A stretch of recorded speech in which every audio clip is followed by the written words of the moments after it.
Devashish, Dr. Mohan not joined?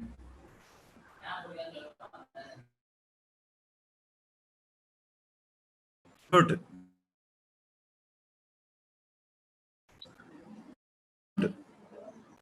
Devashish, you're unmute. Devashish, you unmute. Yes, sir. Yes, sir. Yes, sir. Yes, sir. Devashish, you unmute. Dr. Mohan joined? Yes, sir. Yes, sir. Yes, sir. Yes, sir. Yes, sir.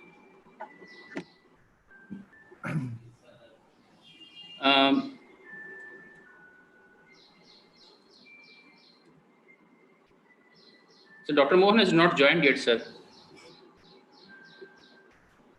Dr. Arun. I'm sorry, Dr. Arun. Dr. Arun has joined. Yeah. Arun, okay. Hello. Hello, good afternoon, Dr. Arun. Alex is speaking here. Hello, Dr. Alex.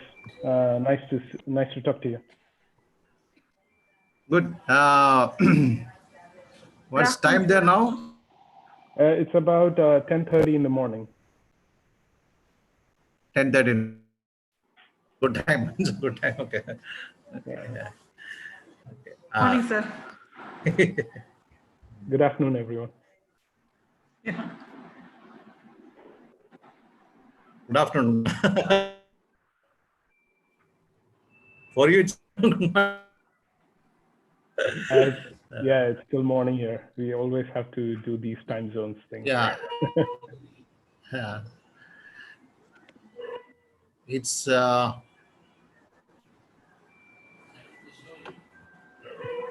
Audio is not coming. it's 2 o'clock now, Devashish. What about others? Yes, it's 2 o'clock. It's shall we wait for the participants to join? It's like a couple of minutes more, or shall we start? They're joining. Students are joining actually. Maybe we can start. 3 minutes. No, maximum. We'll start for 3 minutes if you want. We'll wait Okay. for 2 minutes Okay, then and we'll start. Sure. Okay.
I think the faculty are not joined.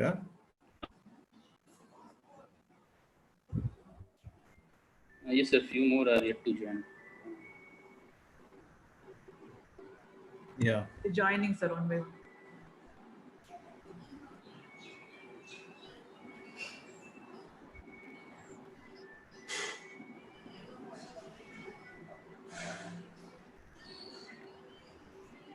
Who is now? Yeah, I think so, Steve.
We'll start at 2:05. Okay.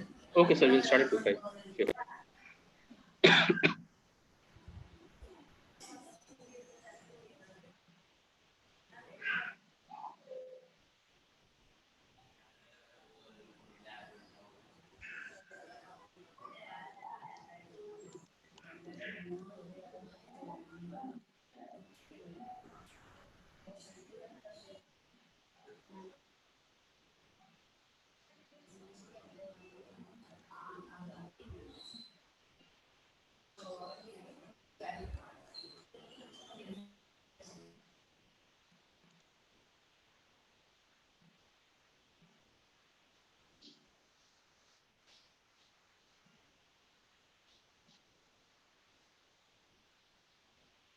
Okay, sir. I think we can start the session. Many have joined, some are yet to join. So shall we proceed with the session? Okay. After the guest available, no, we can do that. Is it? Ma'am, yeah, Arun sir is available. No, he's Yes, I'm ready. Yeah. Okay. So we'll start the session.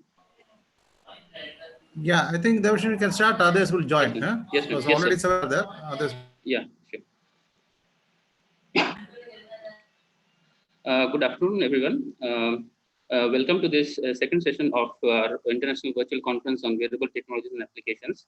For this second session, we have a first speaker, Mr. Arun Vaidyanathan, the Director of Engineering at Exens, Netherlands, and he'll be today delivering his talk on wearable technology, its rapid challenging landscapes at Exens.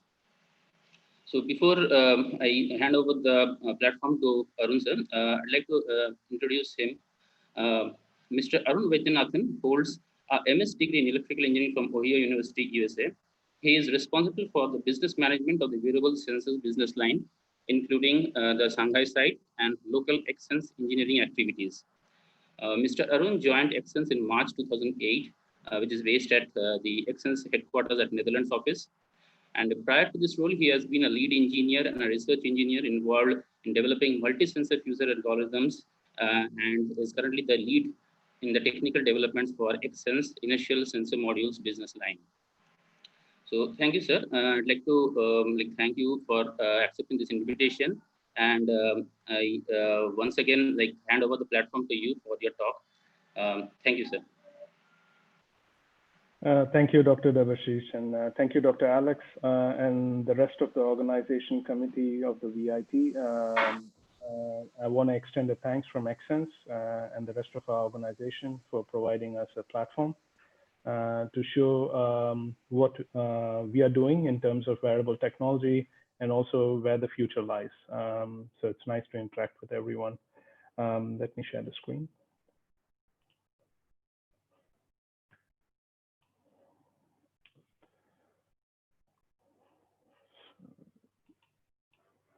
I hope you're able to see my screen. If someone can confirm me, I can start. Yes, sir. We are able to see.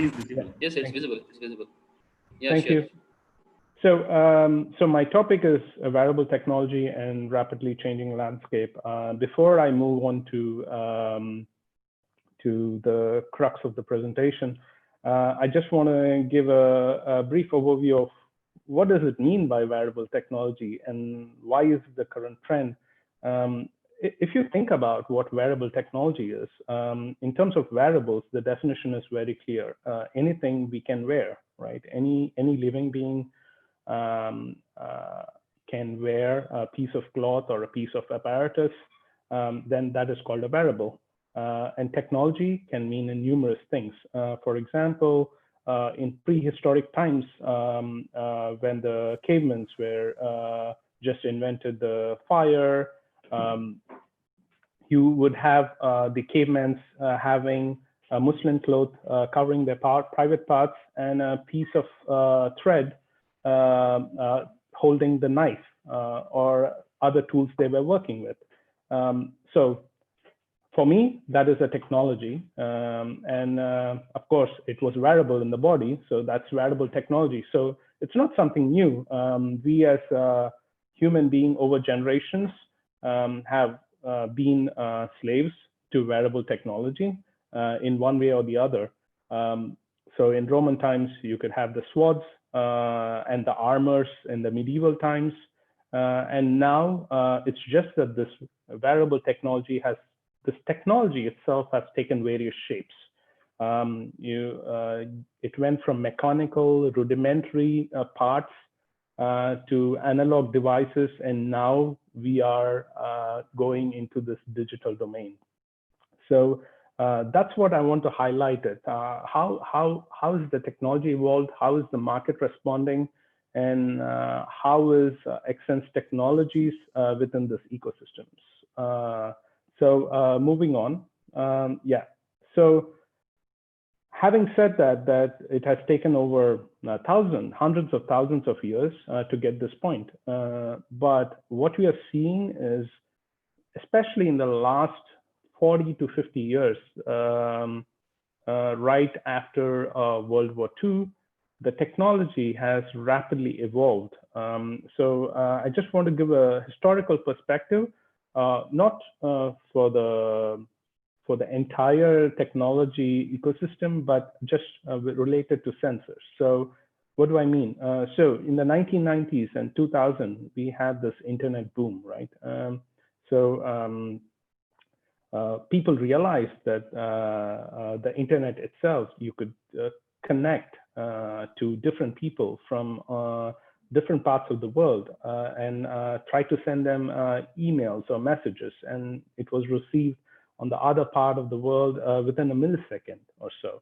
So, and then in the 2000s until 2010, we started looking at trends emerging on the computing platforms. Earlier, we were heavily reliant on desktop computers. If we had to start up a program, it was we had to log in and start up the program, and it used to take ages. But in 2010 or in the later part of 2000s or the noughties, basically everything was available on a phone. Earlier, phone was just used for calling people. But the computing was available on a phone. And that was, for me, the start of a true digital age. Because you not only have connectivity enabled by the internet boom, but also then you have this smart computing available to everyone in the world. Anyone can buy a mobile phone and start doing developments on the mobile phone, and also ease for deployment. And that was a little bit aided in 2010 to 2015 by the concept of smart sensors.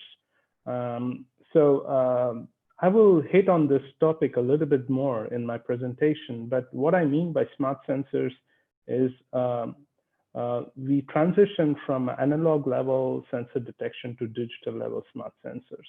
The sensors were more computationally less intensive, and that helped the sensor miniaturization and also an ease of access, which led to a concept of sensor miniaturization that started from actually early in 2010, but just went on until 2020. And this was partly aided by the advent of MEMS inertial technologies. So now you start with the internet boom, you have a smart computing device in there, and then you have smart sensors, and then the sensors themselves are becoming smaller and smaller. Smaller as well means that you are basically reducing the cost. So you have power on the sensor to compute. So also with developments on the cloud infrastructure, which were also topics of the conference, you kind of if you look at it, there is a trend. There is a trend going towards interconnectivity. There is a trend going towards future where everything is connected, people are able to easily access these smart sensors, which are very small to use. They can just be embedded in clothing or part of your smartphones. And it all leads to a trend which leads to this affordable information. And this is absolutely the key moving forward, that we have seen that information is the key. And how do you deploy it to the global population? How do you have an inclusivity in it?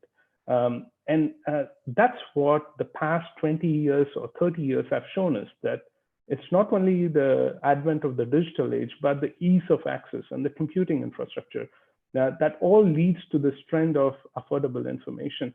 And just to tell you, just to imagine all the students that are, they were the generation Y now, but imagine baby boomers, Generation X, Zennials and millennials, especially, who were born from 1960s to 1980s. We had to adapt to technology so fast. Things changed so fast.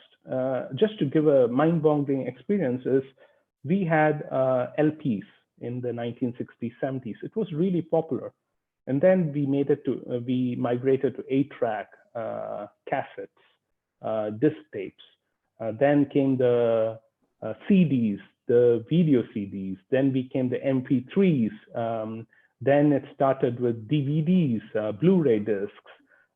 Then we eventually settled on online streaming of services. So that was a short 30 years where personally I have invested a lot on 8-tracks and cassettes and video CDs and MP3s. So, and those technologies became obsolete so much that you have a collection in your house. Imagine you have a collection in your house and it's suddenly obsolete, and then you have no technology. So, and this is not only to the music industry, but the video industry. And it applies to any example you take in the last 30 years. And I will hit on a few examples in the presentation as well. So, so that is a actual trend you see, and everything is going towards this key aspect of information being delivered. So that's all part of the Industry 4.0 realization. As I mentioned, it's an evolving technology, and humans have adopted and adapted to it as never before.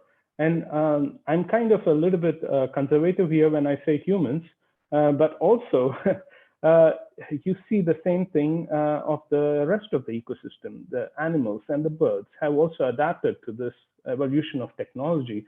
And increasingly, we as humans realize that the boundaries between the physical, biological, and technological worlds are constantly being redefined and redrawn. And you see the struggles. It's a constant struggle physiologically on what are my boundaries now? What do I do? How do I get used to this online streaming services and the new technology? So it's a constant struggle, and our mind is working at a faster pace, gaining or absorbing all this information. So again, I come back to this information being the key, right? So, and major push of this information, especially in this digital world, is given by machine learning, also augmented reality and virtual reality technologies. And really, the success of these technologies really depend on this affordable information. So, so I have gone on for 5 minutes about affordable information, but what does it mean? Why is it so relevant? I mean, affordable, everyone knows. It's basically being inexpensive, reasonably priced. And information is more like facts. Facts either provided and or learned about something. And also represented by an arrangement or a sequence of things. And this is key, information.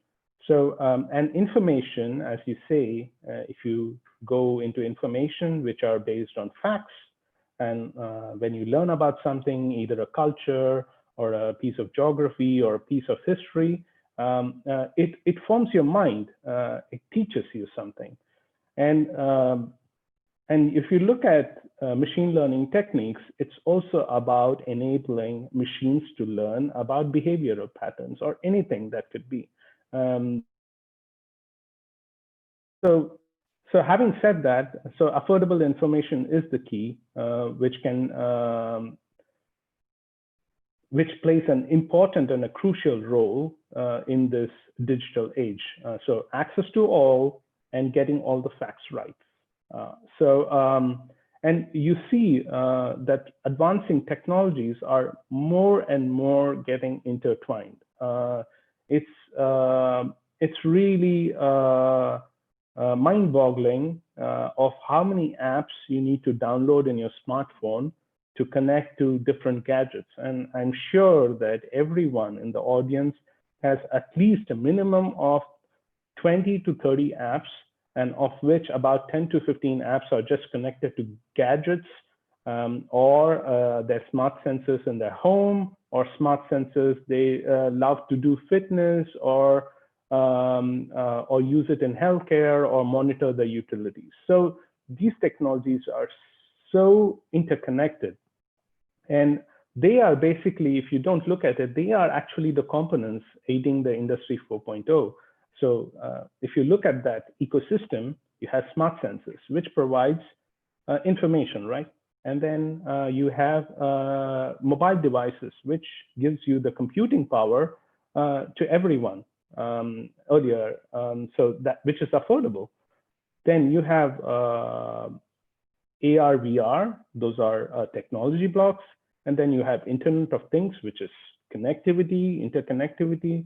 And then you have computing infrastructure, which is either cloud-based for heavy processing, or a smartphone mobile devices based, which is for light processing. And then in terms of teaching and formation of thought, you have these machine learning and artificial intelligence driven analytics, which give you this insight into trends, what's going to happen, how can you predict human behavior, or even for that matter, any living organism behavior. And then, of course, aided by these data visualization techniques, which enhance this user experience. So that's basically the affordable information ecosystem.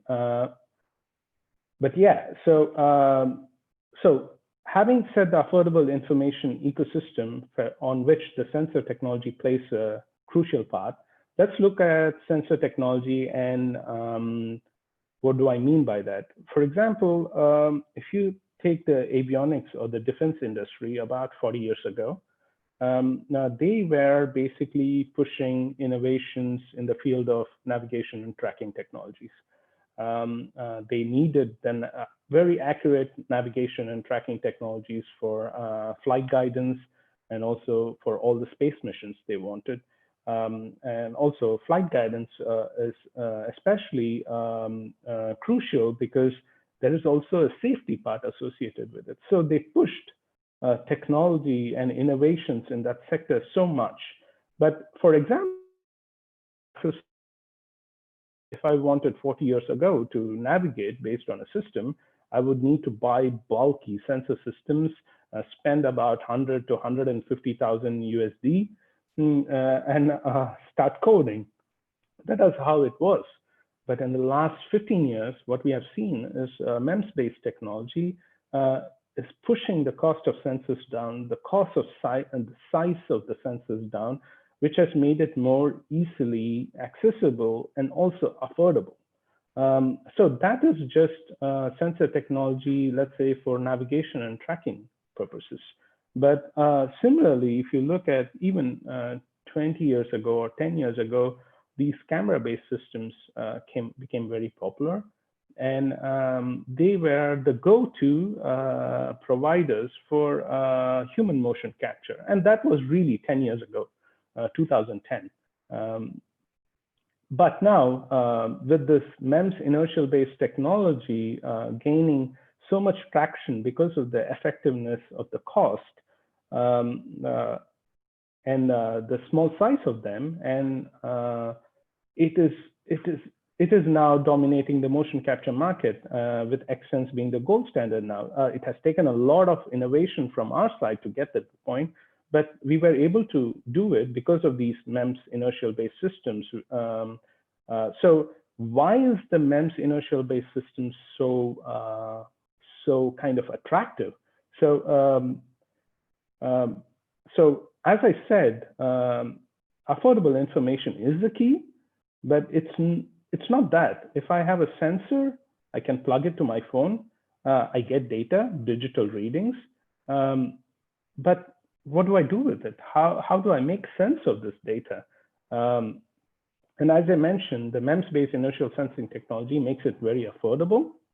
And what is very another aspect which educators and technologists often forget is the important characteristics about the MEMS-based inertial sensing technology is information from these sensors. And they are actually proprioceptive. That means they are very fact-driven and fact-based, and they are driven internally. There are no external factors.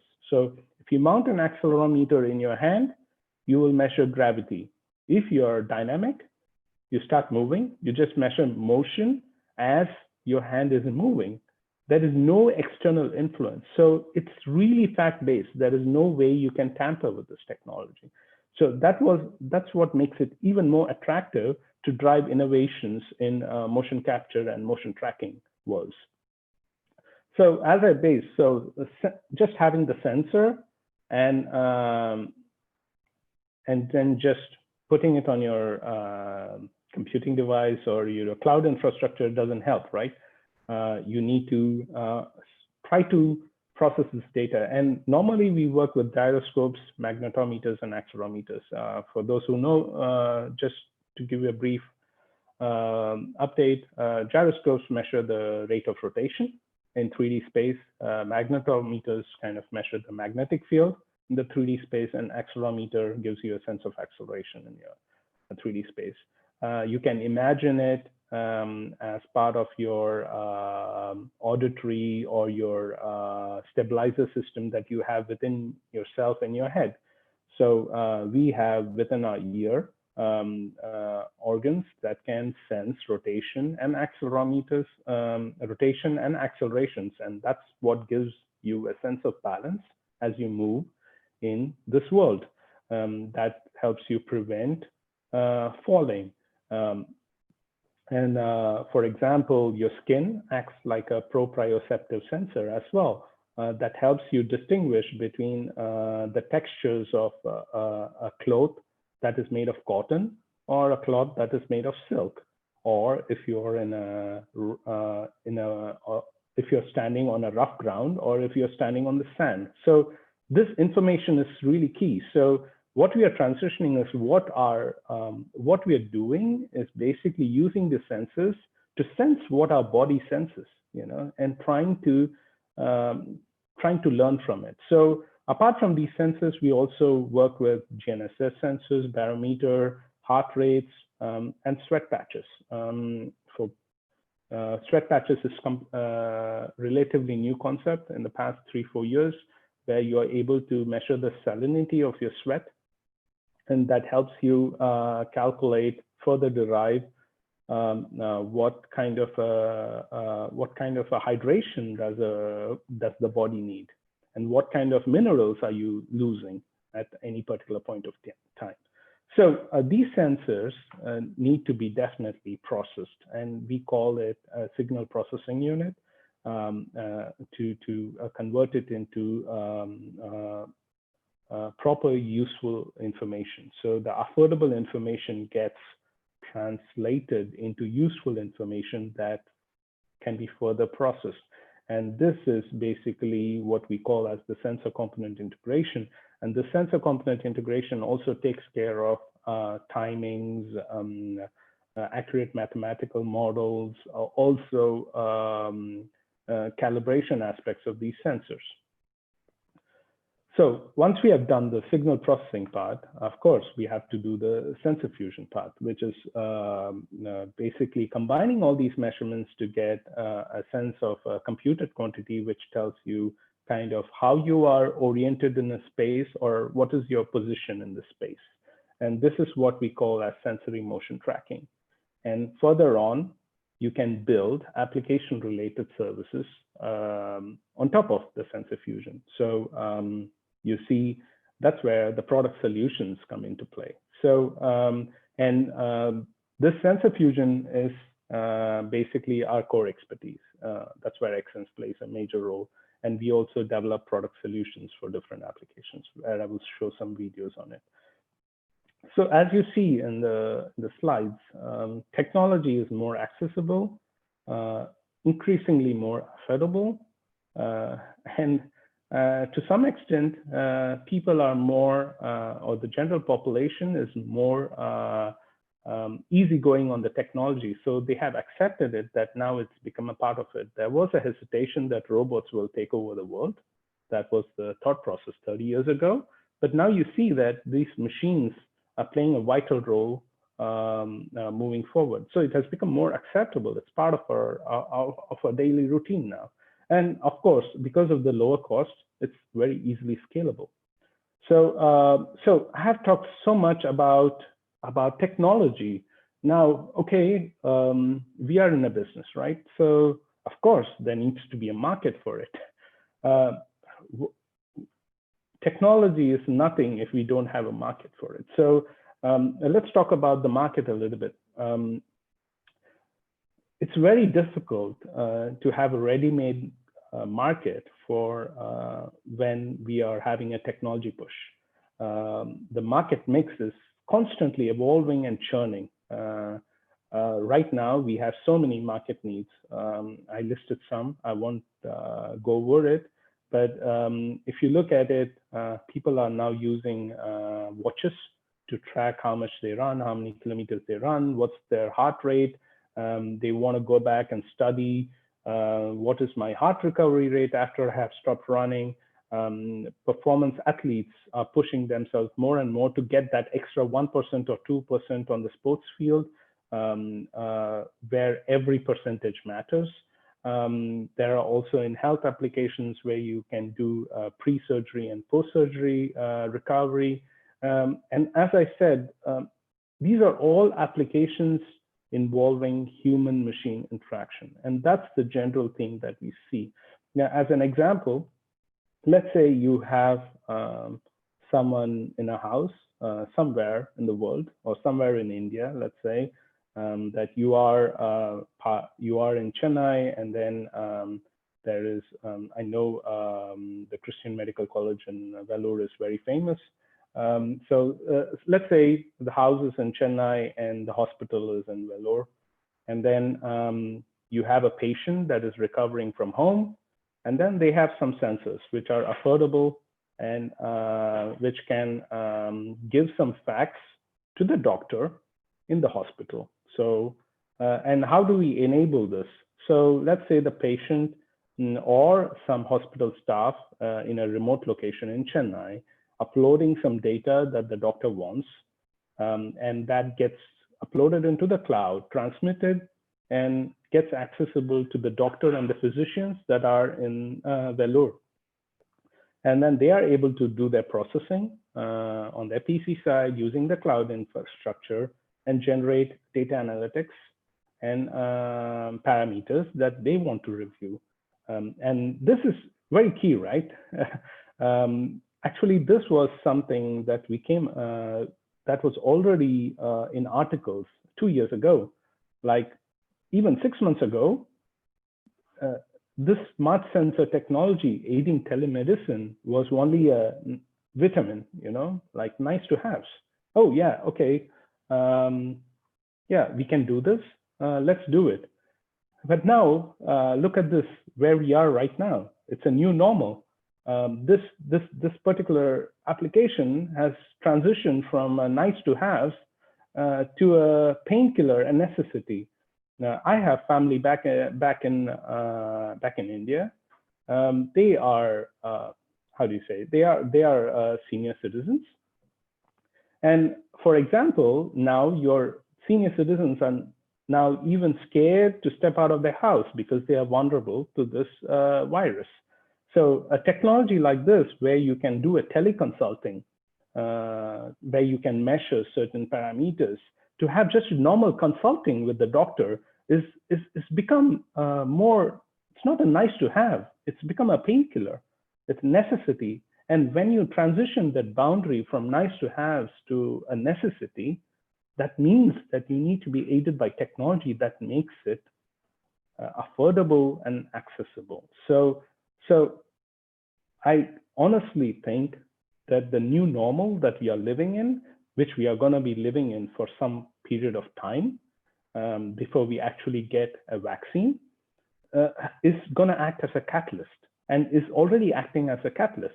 And for example, if it was normal times, I would be there personally there visiting Vellore and presenting it to a wide audience in a conference room. But that's not the case. And we are constantly adapting and adopting new technologies to make this happen and get the business going as normal. And I think so this is going to drive online technology adoption to a scale that we have never seen before. And to give some kind of a indication for the future, I think so we will never return to the old normal as we were 6 months ago. We are going to go into a new normal, which is going to become our absolute normal moving forward. So that's just the key on how the technology is also evolving, giving this affordable information. And then there is a market point of view with all the trials and tribulations that is also helping this technology adoption moving even faster. And having said about the technology, I want to push into the part about Xsense. What kind of a role are we playing within this ecosystem? We have been here for 20 years now. It was actually a spin-off from the university, and we are a go-to solutions provider for application related to sensor body network and motion tracking. We have already 100+ people working across 5 locations. We have more than 100,000 sensors delivered worldwide. We have 300+ universities using our Xsense motion trackers for research, as well as product solution applications to make the world a better place. And we have 500+ studios. These are movie studios using our solutions. So before I move on to this thing, I'm just talking a lot, but I think so visualization is the key to what we do. So I want to share a couple of videos here. So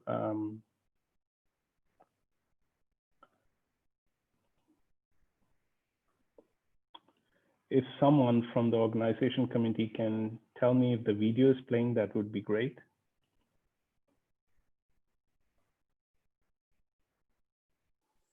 Yes, so the video is going, sir. It's playing, sir. So as you see, this is an application where someone is playing tennis.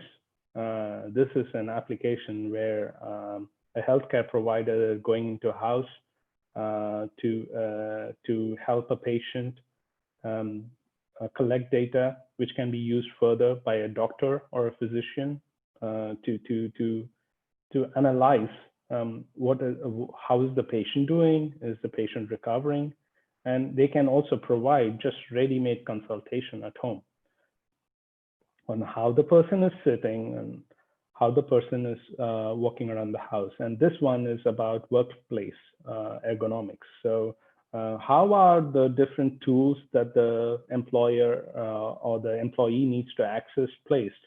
How is he bending his back? What is the pressure on the system? The other one is about gait analysis, where the person is working on a treadmill. And then this one is about how you sit inside a car.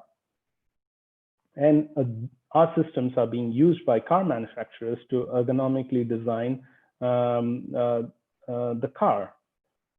And then you can also monitor safety. And this is another example of workplace of someone cleaning the windows, and what is the inclination of the ladder, how is his posture when cleaning, how long should be the cleaning handle, what kind of a turns and movements or motion is he making. And then this one is on sports, where someone is looking at the football click.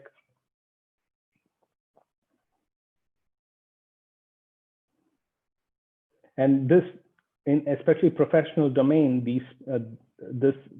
this kind of data helps a lot in getting that 1 or 2% extra. And it's a difference between either you win the game or you lose the game. So that was one of our product solutions that we think that we have. The other one is which kind of demonstrates how strong is our sensor fusion core expertise. So for example, here you see the subject performing some dance motions in a shipyard where there are lots of containers, and these containers are basically heavy metals. And for a normal person, when we use magnetometers there, it's going to have lots of magnetic distortions. But our sensor fusion expertise, especially with having these 17 sensors in the suit, and our technological prowess kind of helps mitigate and gives that magnetic immunity and capture motions anywhere, everywhere, without an installed infrastructure. And I want to show some last video. And not only are we doing wearable suits with sensors equipped, but we also are experts in sensor modules, which uses GNSS to especially aid location tracking. And the inertial technology perfectly complements the GNSS measurement characteristics. As you see, the inertial technology kind of captures fast and dynamic motions, and the GPS kind of stabilizes a global position. And combining them together gives you an optimum higher update frequency position tracking. And the applications are numerous: agriculture, farming, mining, and autonomous vehicles.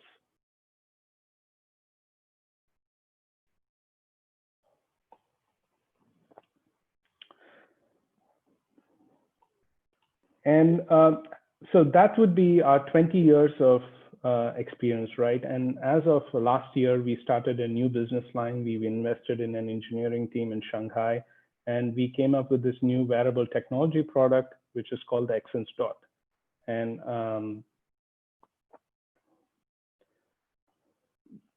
this is all about precision motion tracking. So that bites into affordable information, accurate processing, and getting valuable data out of it. And this is really built for integrators. You basically have to move it, measure it, make it, and kind of develop applications on top of it. And these are, this wearable system has been really enables users to have affordable information.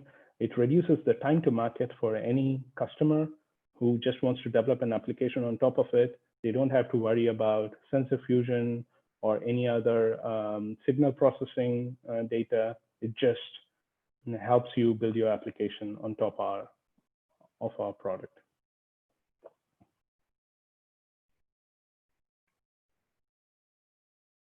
I see that I have just 15 minutes left in my schedule, so I'm going to rush through my next couple of slides after this video so that we have some time for questions.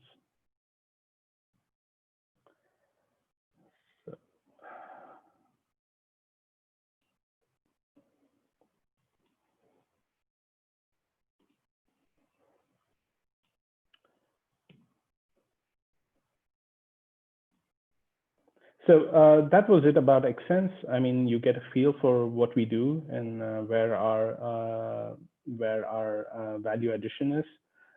So as I mentioned, we just introduced a new product. We started a new business line called the Wearable Sensor business line. It's really related for measuring human motion. And we have lots of applications, sports, fitness, health, animation, and many more. It's really a plug and play sensor, fast time to market. Some features are, it comes with, it's robust against magnetic disturbances.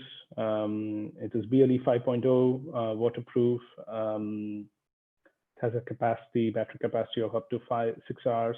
And it is really designed for applications related to sports and health, and also for education institutions to play with the sensor and give the students a feel for what motion tracking is all about. As it's a plug and play system, it's gonna help get this interest going in the student community to work with these inertial motion trackers and develop some great applications in the future. And that was my presentation, and I'm open for questions. Thank you for listening.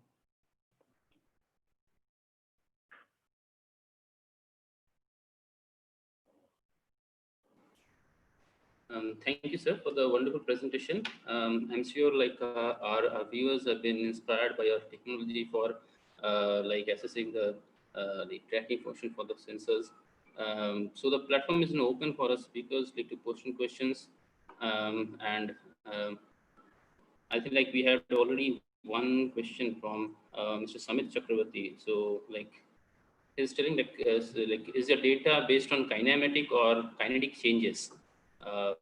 So when you explore posture or gait, what is the time resolution that you capture in the data, as it is in 10 seconds or 10 or hundreds of milliseconds? Yeah, that's a good question. Thanks. Basically, since inertial technology, we use inertial technology. It is a technology which kind of we sample at a very high frequency. So internally, we sample at 800 hertz and output the data at 60 hertz.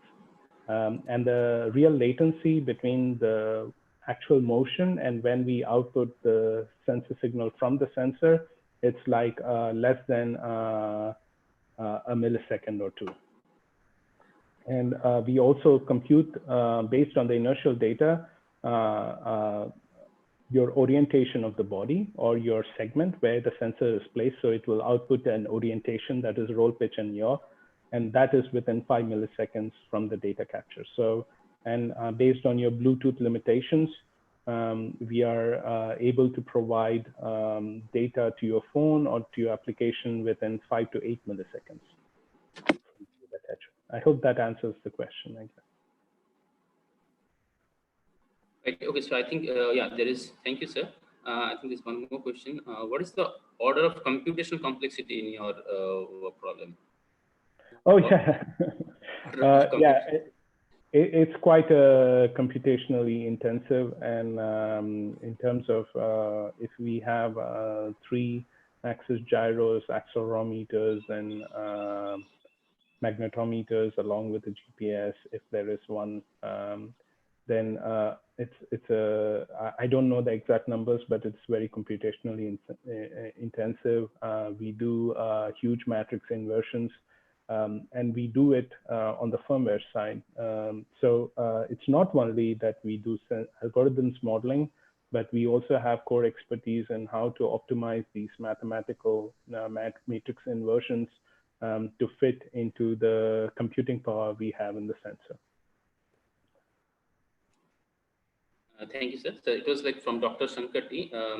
So any questions or further questions are there, then you can drop in the chat box and our speaker can address it.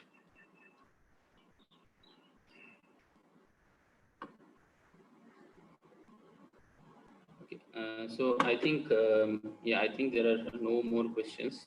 So anyhow, if there are any queries in the session and you'd like to get in touch with our speaker today, so please feel free to write to us and drop in your queries. We'll get back them to our speaker, and then he can respond them back. to your. Okay, thank you. So I think, sir, if you are done with it, then it's fine. Okay, so I thank Arun sir once again, for his wonderful presentation and the insight that he gave with this inertial sensor modules, and which was really, it's a very interesting thing to track our the body physiological systems and all. So for the upcoming wearables that we are talking about, and thank you, sir. Thank you for coming up for this session here, and we do look forward to have you again. Thank you, sir. Thank you, and thank you for giving me this yeah. opportunity. Thank you. Bye. Thank you. Bye, sir. So I think we'll move on to our speakers for the next session.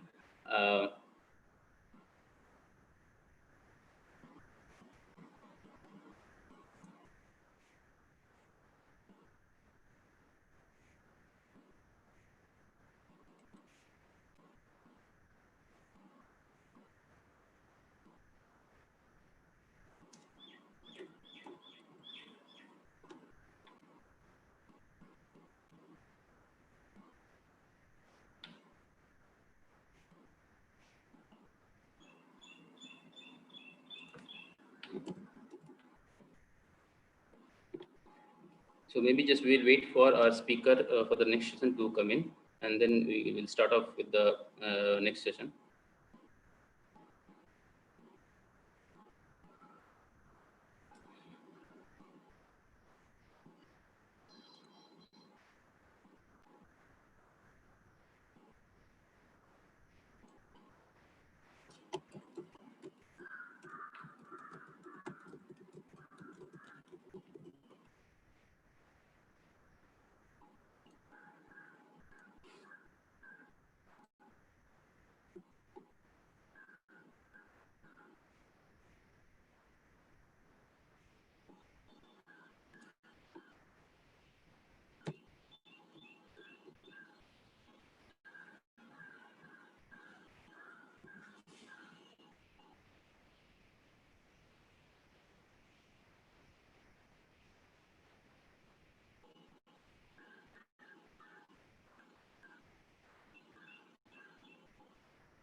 So our next speaker is Mr. Pravanjan Rao, CEO, Vellore Systems, Bangalore. We'll just wait for him to join our session, and then we'll proceed with it. Thank you.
Hello everyone. Just meanwhile, so we'll just wait for our speakers to turn up. So meanwhile, I'd like to address to all our participants that please log in so we have enough space remaining in Zoom. So if your fellow delegates are there in watching our live streaming in YouTube, you can please tell them to join in our Zoom platform. And like we will be mailing you the certificates like once the entire session is over. So you are required to minimally like log in for each session and attend the sessions. So at the end of each day, you will be given a feedback form also, and please kindly fill the feedback form and share with us.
Good afternoon, everyone. Good afternoon, sir. I welcome you once again for our afternoon session. Sorry for the slight delay. So our guest of today's afternoon session has come, and I take this opportunity to welcome Mr. Pravanjan Rao, CEO, Vellore Systems, Bangalore, and he will be presenting us today wearable devices for robotics motion capture. Sir, am I audible to you?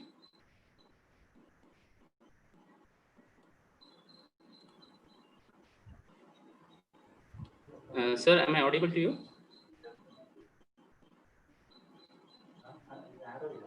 Sir, am I audible? Mr. Pravanjan Rao, sir?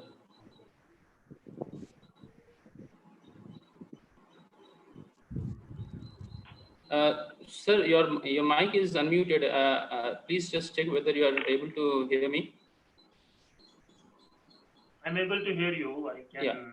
Yeah. Okay. So I welcome our guest today, Mr. Pravanjan Rao, CEO, Vellore Systems, Bangalore. He will be delivering his speech on wearable devices for robotics motion capture.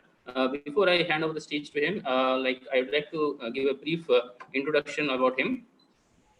So, Mr. Pravanjan Rao he obtained his degree in electronics and communication from Bangalore University and MBA in international business from University of Wales, Aberystwyth.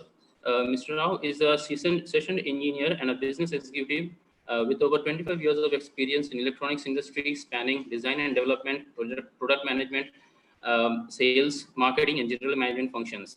The various industries he has worked include semiconductors, electronic subsystems, T&M, oscilloscopes, PCB testers, protocol analyzers, and certificate instruments, motion capture products, as well as robotics. In technical strength, technical sales is a strength, selling products that require thorough understanding of the underlying technology, which is very crucial in our wearable market. Currently, he heads Vellore Systems as its founder and CEO. His company is a distributor and a system integrator of specialty electronic equipments for motion capture products and robotics. He has established business relationships with some of the most accepted corporations in these segments. With this introduction, I hand over the online platform to Mr. Rao for his speech. Over to you, sir. Thank you, Devasis. Thank you very much.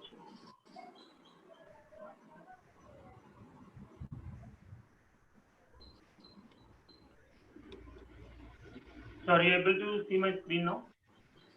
So it's not yet visible. You can. I have removed the screen sharing. You can now share your presentation. Don't share screen.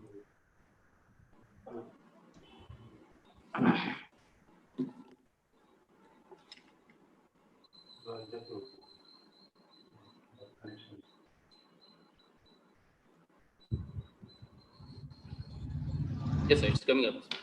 Coming up now, right? Yeah, sure. Okay. Good afternoon, everyone. Sorry to take 5 additional minutes to start my presentation.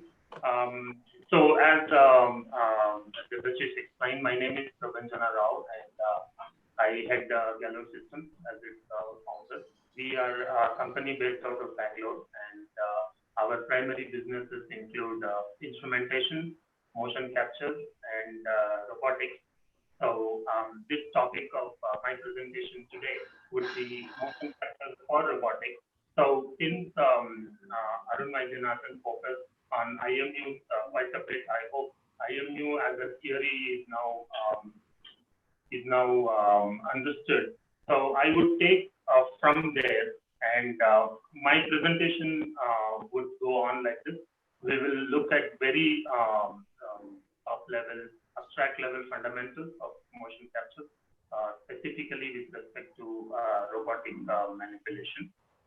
Then we will talk a little bit about IMU-based motion capture. Then we would talk about Extens and Manus. Extens, you already are aware of it. And Manus is also based out of Netherlands, a company that makes clouds for these kind of applications. I would also like to introduce virtualizer product, which is basically a IMU-based treadmill, virtual treadmill for locomotion motion capture.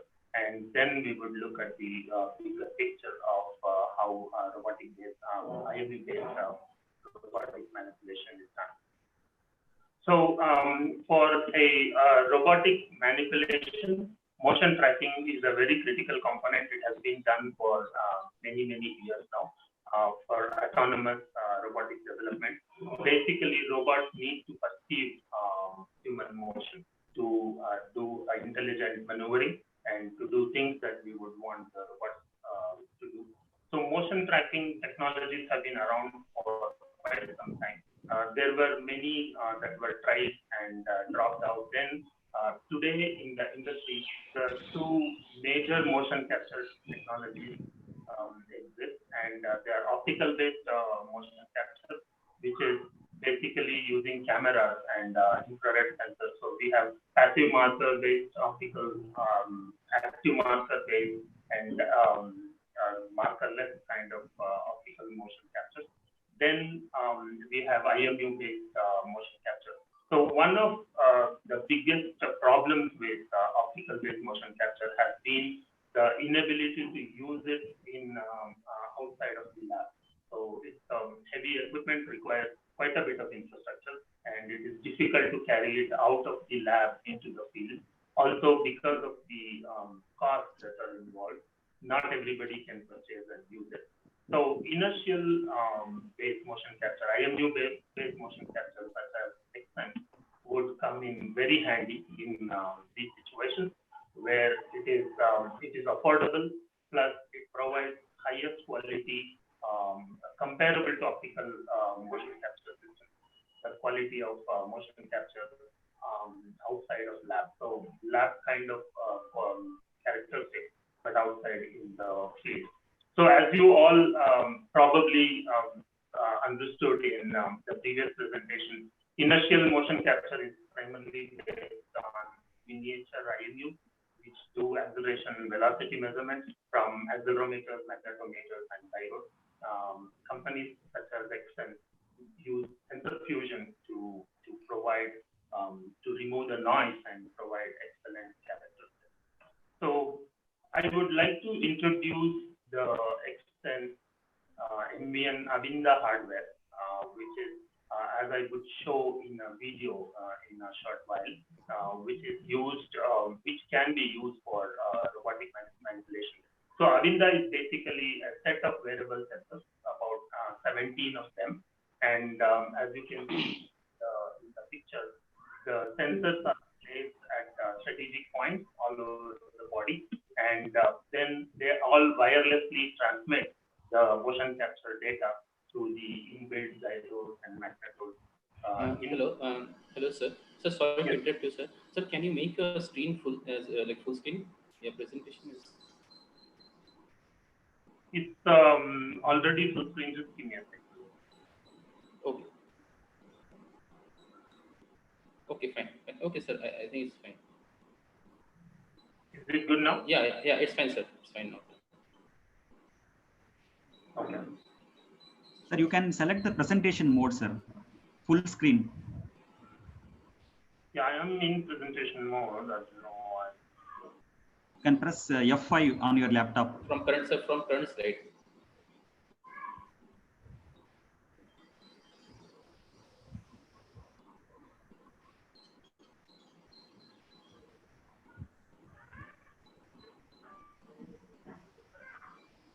Resume, sir. Yeah.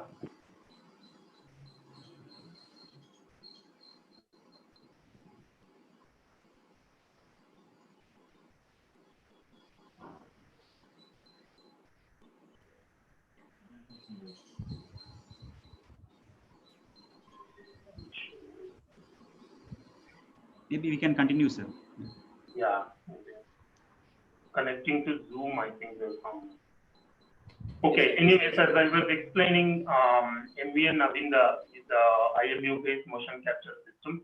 You have 17 wearable sensors strategically placed all over the body, and they individually transmit the motion capture data to a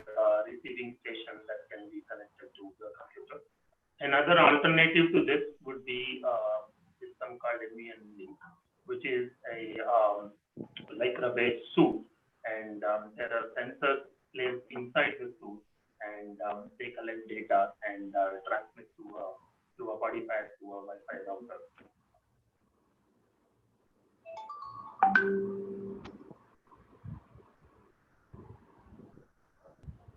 So in the data acquisition unit inside MVN hardware is a motion tracker, basically measuring 3D orientation, 3D acceleration, and 3D rate of turn. And this data, the synchronized data, is transferred to the analyze software. We will do a very quick demo of the MVN Avinda unit soon. And this data can be applied to a biomechanical model, and through the integration into the robotic system, you can manipulate the robot. So we would also be talking about Manus gloves. Manus, as I mentioned earlier, is also a Dutch company. They make different kinds of gloves, including the one with a haptic feedback. So in a robotic environment, if you would like to know how the robotic agent is feeling when it touches something or holds something, that gives a live feedback to the manipulator's hand so that he can make instantaneous decisions. So we will switch to the Xsense demo now. So once we complete the demo, I will come back and show you a couple of videos that use these architectures to do robotic control. So give me a second while I fire up the.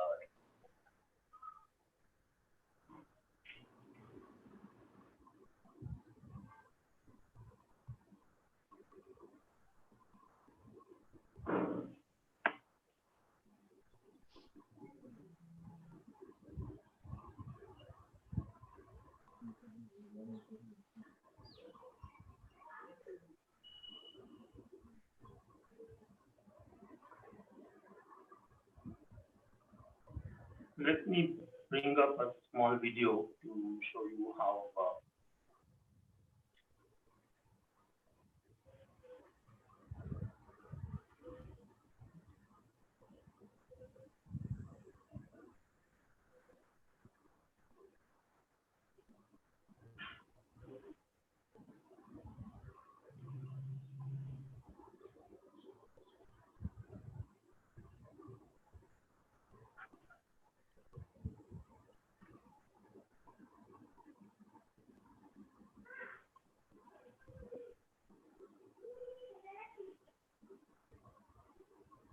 Can you see the Xsense software on this or not yet?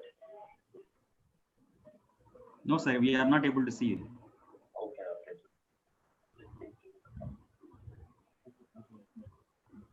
This one. Can you now? No, sir.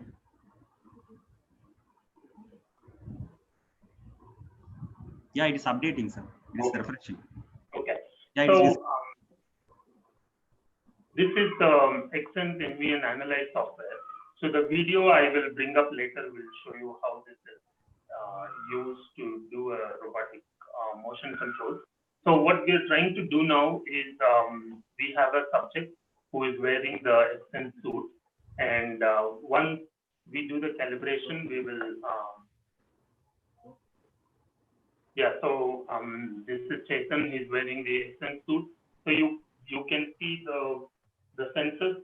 These are the IMU sensors that are being placed at strategic locations. There are 17 of them, and they wirelessly transmit the data into a router, and we collect the data. Then that can be used for manipulation later.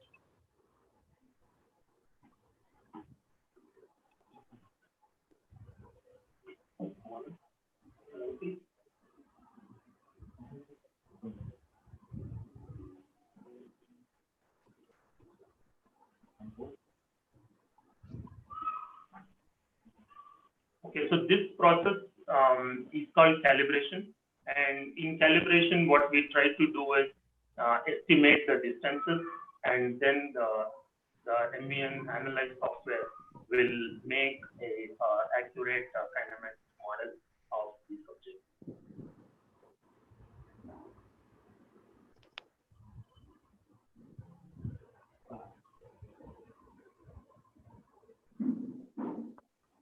Turn back.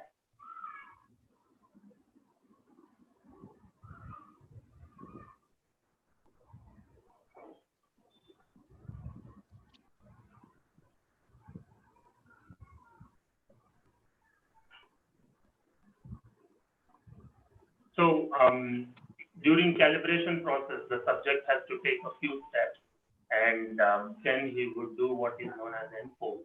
And after the enpose, we have the data ready, and the subject will be lying on our screen.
Another component to this, which we are not showing in our demo right now, is a glove.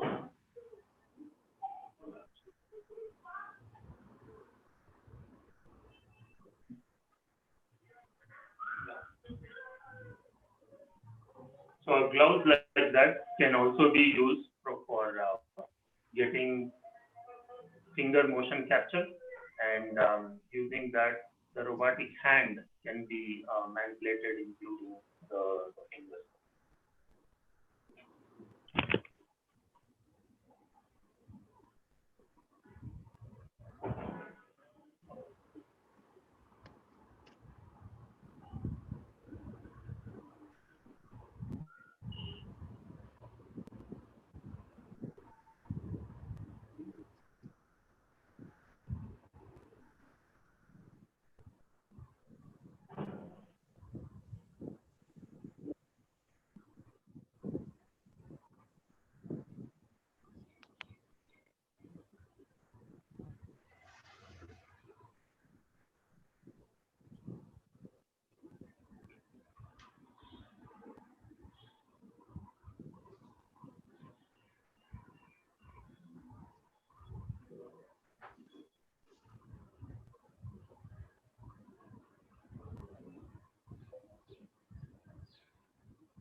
You will have to bear with us for a while, because my computer is not a pretty fast computer, and also since we are doing too many things at the same time, it's a little bit slow.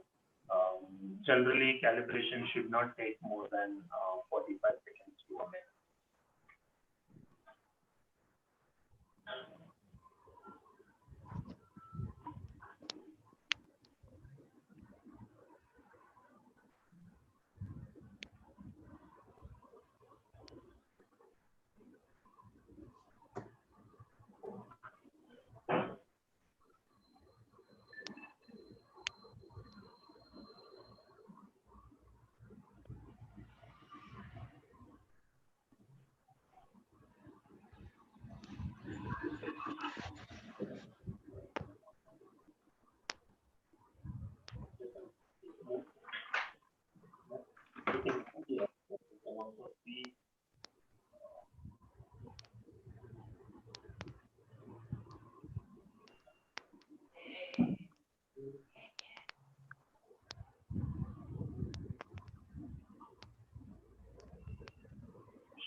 So let me continue. So as you can see, this is one of the ways you can use to do robotic control, motion capture product. So I would like to take you to a video now so that you can see how this is used.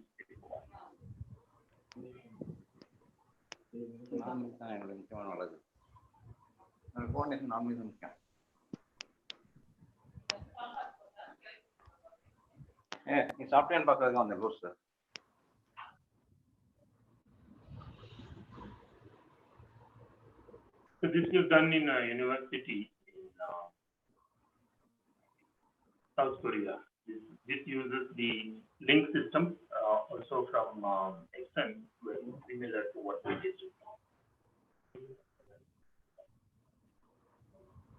I hope you can all see the video that I'm trying to show. Yes, sir. Yes, sir. Video is running. Yes, sir. The video is visible. Yeah, so in this, you can see a humanoid robot. The motion capture data from the Exxon suit is transmitted to the robot, and the robot manipulation is done.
I would also like to show you another video that uses a locomotion device to show how the movement the robot can be controlled. This was done in a university in Italy using virtualizer products that you can see at the back of the robot.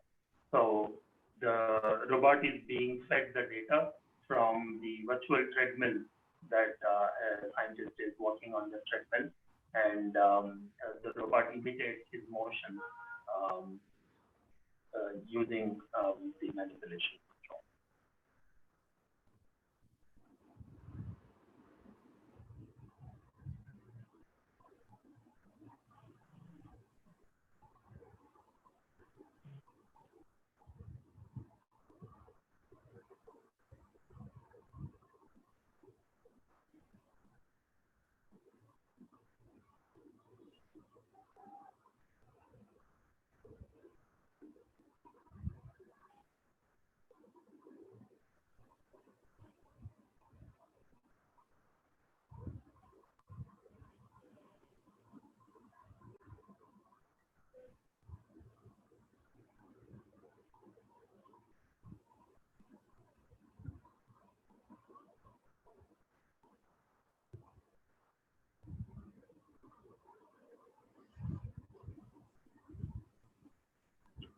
So when the person who is controlling this from his station, he drops something, the finger movement is picked up by the robotic interface, and you can make the robot drop things or pick up things or squeeze things.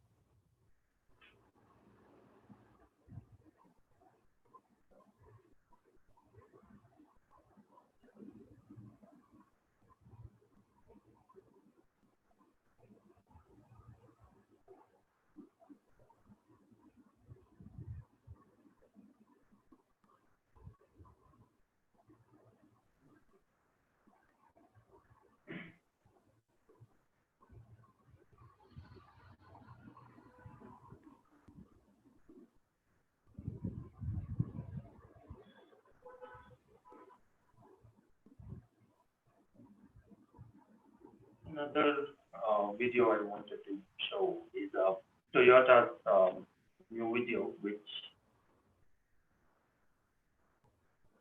uses a cloud like that, which I showed earlier. So you can see the person who is manipulating the robot is wearing these gloves. So these gloves have IMU sensors, and those sensors pick up the finger data and pass it on to the robotic control.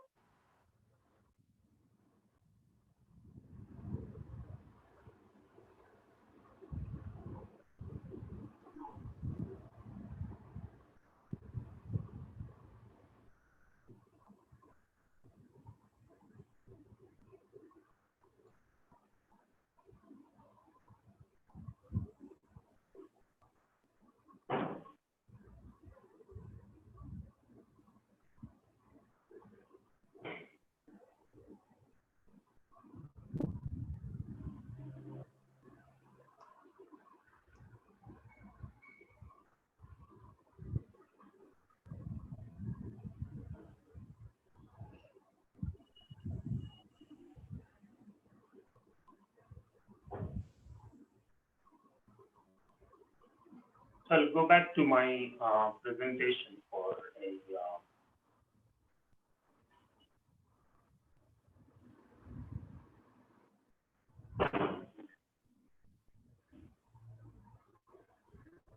So now the big question is how do you actually achieve this? How to do this? So there are multiple ways of doing this, but one of the one that is being gaining traction over the past few days is to use what is known as ROS. So ROS stands for Robotic Operating System, and ROS, you can consider ROS as the operating system for robots. There are a few features of ROS that make ROS very useful in robotic control. It was created by Stanford University about 10 years ago, more than 10 years ago. All the drivers and all the software tools associated with ROS are all open source. And the analysts are predicting now that more than half of all robots will be driven by ROS by 2025. It's a fully modular and distributed system. More than 3,000 public packages are in the ecosystem as of now, and these packages are public, and there are hundreds of them, thousands of them being developed and used by companies worldwide. ROS community is very vibrant, including lots of ROS engineers in India. It has originally, when ROS started, it was largely adopted by research labs and universities world over. Now, many industrial customers have been using ROS. One of the biggest advantages of ROS is you need not reinvent the wheel. There are packages available for most of it, and teams can very nicely collaborate. So for collaborative robotics, ROS is kind of a boon, because if you have a big team of robotic engineers, some people would be very good at generating maps. Some people may be good at vision. Some people may be good at motion planning. So now all the teams can collaborate and use the existing packages are already available in ROS and only develop over that. So in my opinion, also happens to be my last slide. The big picture for robotic manipulation using motion control could look like this. You begin with a high standard, high quality motion capture tool like the Xsense body suit or the manual gloves for the finger motion control. Then you use the SDK provided by the suppliers to integrate this system into your environment. Then you use ROS to develop the motion control, dynamic motion control implementation. That would give you a very nice humanoid developed over open source and using high quality motion capture. That brings my presentation to end. If there are any questions, I can take them. I am available on email, so if you have questions later on, you may please email.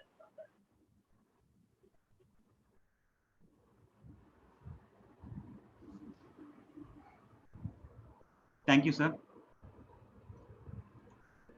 Sure, thank you. Maji, sir.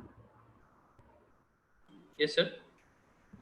I think he has completed, sir. You can ask any queries from the participants. He's willing to answer for the queries. Thank you, Mr. Pravanjan Rao. It was really a very nice talk, and I hope all our participants have enjoyed it. So the platform is now open, and if you have any queries, you can put in the chat box. So I think there are a couple of questions coming in from, yeah. So Mr. Shiva, I think he's a student of our for VIT. So he has a query like, which passive markers can be used for 3D motion analysis? For the optical motion capture product? Yeah, I guess so. Right. Yeah, I think the companies like Vicon, they provide the full system for it. Unfortunately, I am not an expert on optical motion capture, but you may look at Vicon. Probably you will get some details. Okay. Yeah. Thank you, sir. I think if any other questions are there? I think there's one more question. Some more question. Yeah. Some more question is in the chat box, sir. Maji, sir. Yes, sir. So there's one more question from Dr. Prakash. Do you use your legacy balance algorithm for humanoid or inbuilt this motion capture robots later they learn the motion using AI? So the motion capture products only provide the motion data. So everything else has to be built by the robotic engineers. Okay. Right. Right. So thank you, sir. Any other questions are there from our participants? You can raise your hand or you can post in the questions. You can also email later on. If there is something, I can share some of the materials I have. Yes, sir. You can share your email ID with the participants, so they can get in touch with you. I'll put it in the chat box. Yeah. I just put it in the chat box. You can also email me. I can probably send some of the material that I have collected. Sure.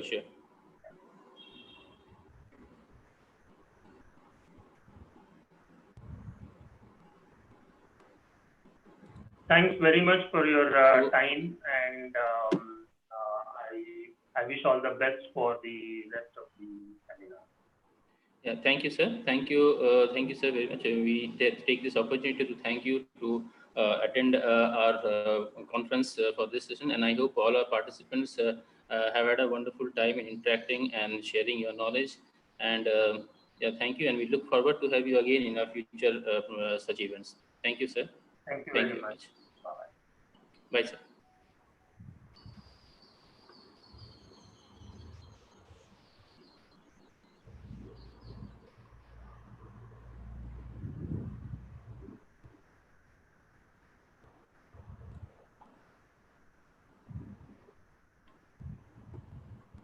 So I think like we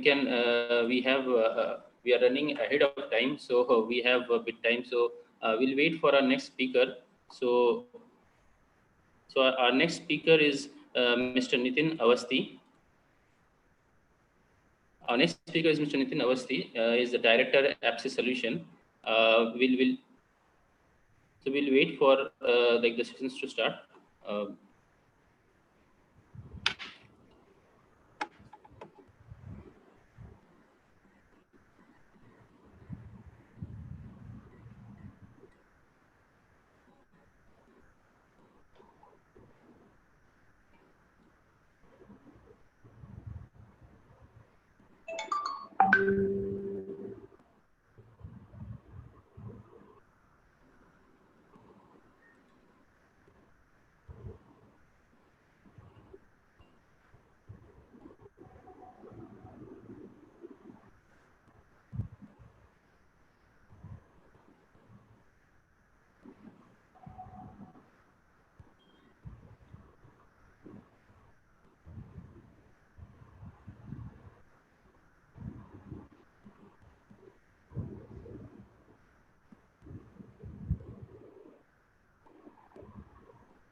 Sir, Mr. Avasti, sir, can we start?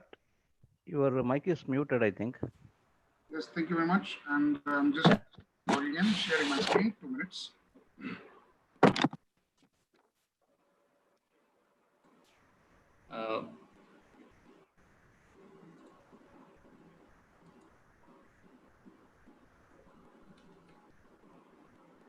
Good morning, good afternoon, Mr. Nitin Avasti. I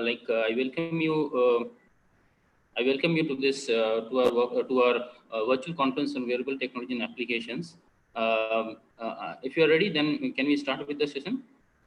Sure, go ahead. Yeah. So, okay. Yeah. Thank you, sir, for your valuable time. And before I hand over the platform to you, I'd like to introduce you to our today's audience. Mr. Nitin Avasti is an R&D specialist with over 12 years of experience in the cutting-edge technologies. He has a passion for technology and automation. During his college days, he had devised many innovative projects which won awards across the country. After his graduation in Electronics and Communication Engineering from Bangalore University, he has worked in reputed organizations delivering mission-critical solutions. He is currently founder, director at Apps Solution, an organization dedicated to training and technology development. As a certified microchip trainer, he is always looking forward for innovative methods to implement his projects. He holds a patent in communication field with several other patents pending, and has published international papers on wireless USB technologies also. Today, he will be delivering his speech on IoT, its uses, and future targeting wearables. So with this brief introduction, I hand over the online stage to Mr. Nitin Avasti. And sir, over to you. So thank you, sir. Thank you very much for the kind introduction.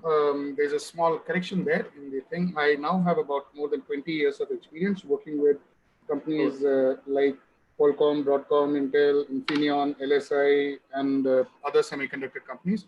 So I'll very quickly take you through. No worries. I'm extremely sorry. It might be because of my mistake. Might have sent you some wrong older profile. So please excuse me for that. Thank you, sir. Thank you. So going forward, so today I have attended half of last session, and I understood that they were talking about a lot about the magic which is being performed by the electronics. So in today's section, we will also try to talk about how this magic can be decoded, what can be decoded, how can we utilize it, and how can we try to make something on our own. But before that, let me just talk a little about myself and my company, Apps Solutions. What are we doing? How have we been doing? And how can we be connected? And what kind of things can we take forward? What kind of questions can we handle? So just taking you forward on that. So maybe give me about first 10 minutes to introduce. We have got 15 minutes extra. So we'll just utilize 10 minutes out of it to introduce ourselves and Apps Solutions. And then we will go ahead full-fledged on the IoT, embedded, and wearables. So how are they connected? How will they be working together? And I'm a young entrepreneur right now, so I would also like to talk about that, how you can make sure that your projects and your products can see the day of the light and you can bring them into the market, and how can we make our country proud by making sure that we use and make everything in India. So with that, Edu, we will just go ahead. So we have been recognized as the best of... Sir, I'm sorry to interrupt. Sir, can you switch on your video? Oops. Yeah, your audio is fine. Video is switched off. Is it? So just actually, he requested to be in audio mode only. Okay. No, yeah, but can you see my screen? Yeah, your screen is visible. Perfect. Thank you very much. So okay. I am not in a very presentable state apart from my presentation. Yeah, that's fine. Thank you very much. So nice of you to consider that. Okay, so let's go ahead. So we have been selected in the as the top startups, as well as we have also been awarded as the Best All Award by ARM recently in one of their symposiums, where we had demonstrated a lot of products that we have been working around. We have also been given the most promising embedded system and robotics training provider in Bangalore in 2015 and in 2012 by Lisa Ray and other personalities. We have also won the same award in 2010 on the technical side, where we had demonstrated the products which were typically targeting the defense. So we do a lot of defense reverse engineering, anything which is made in Russia or UK or Israel in the last, you can say till 2005, we are able to reverse engineer it and make it again for Indian Army and Air Force. So we had also put up our stall in the recent BIEC in 2015, demonstrating our defense products, where Dr. Ajay Kumar was the chief guest. Apart from that, we had done for ARM again in various places. And you can see that the other companies, also big companies who were there, who had put up the stall along with us. So this was in the 2013 in Microchip symposium. We had put our stall, and we had even talked about the motor controls on BLDC and some robotics and some timer controls that we had designed there. This was something for the Karnataka police, where we had demonstrated something for the old age people. How can they be tracked? And the same thing now can be used for COVID distance management and things like that. So we had been primarily working for defense, industry, general public, and university. So we have been working on designing the internals and audiovisual warning devices of T-72 and T-90 and BMP tanks, which are the main battle tanks of India as of now after Arjun. And we had also designed the shell firing trigger control for Jaguar planes. Then we had designed engine stimulator cum simulator for MiG-29 recently. So then apart from that, we had worked on a Loros camera controller, which was designed earlier by an Israeli company called as Elbit. So we had done it for the long range reconnaissance. Then we have for the universities a lot of product design, embedded system, IoT, robotics based training programs and education kits based on ARM, Xilinx, PIC, and DSPICs. For the industry, we have our own IoT based solutions which have integrated GPRS, GSM, Wi-Fi, Bluetooth, Zigbee, and other such things. We have our own remote fuel monitoring systems which were demonstrated to Airtel and Idea just before this COVID time, and we hope that we will be able to get some nice big order also from them. So apart from that, smart inhalers is a Bluetooth connected device for asthmatic patients. We have been selected in the top 10 startups by Qualcomm Design India Challenge last year. And right now we are working on a low cost ventilator for the COVID patients. Apart from that, we have worked on solar lamps, street lights, water level controllers, pump controllers, and others for the farmers. So what is our expertise? We are basically a design house with complete turnkey products. We can handle hardware, firmware, software, and cloud-based solutions. And we believe on Internet of Everything and other M2M solutions. So we are able to handle mill-grade solutions, and we do a little bit of ruggedization and EMI and EMC hardening. I hope. Okay, ladies and gentlemen, I have opened my chat window also right next to me. So in case anybody has any questions, you are free to keep jotting down and putting your questions here. It is no problems. You can just drop in the questions as and when you find any of the questions that you want to ask. Apart from that, you can also, when I ask you certain things, you can even keep answering there. So don't worry about the filling of the chat window. We will be able to handle it. So it should not be a problem. So if in case you want to chat, you're free to chat with me while we are taking the class. So don't worry, we'll take care of the time, and we will make sure that it gets finished before 5 o'clock. So EMI and EMC. So is there anybody who understands what is EMI and EMC?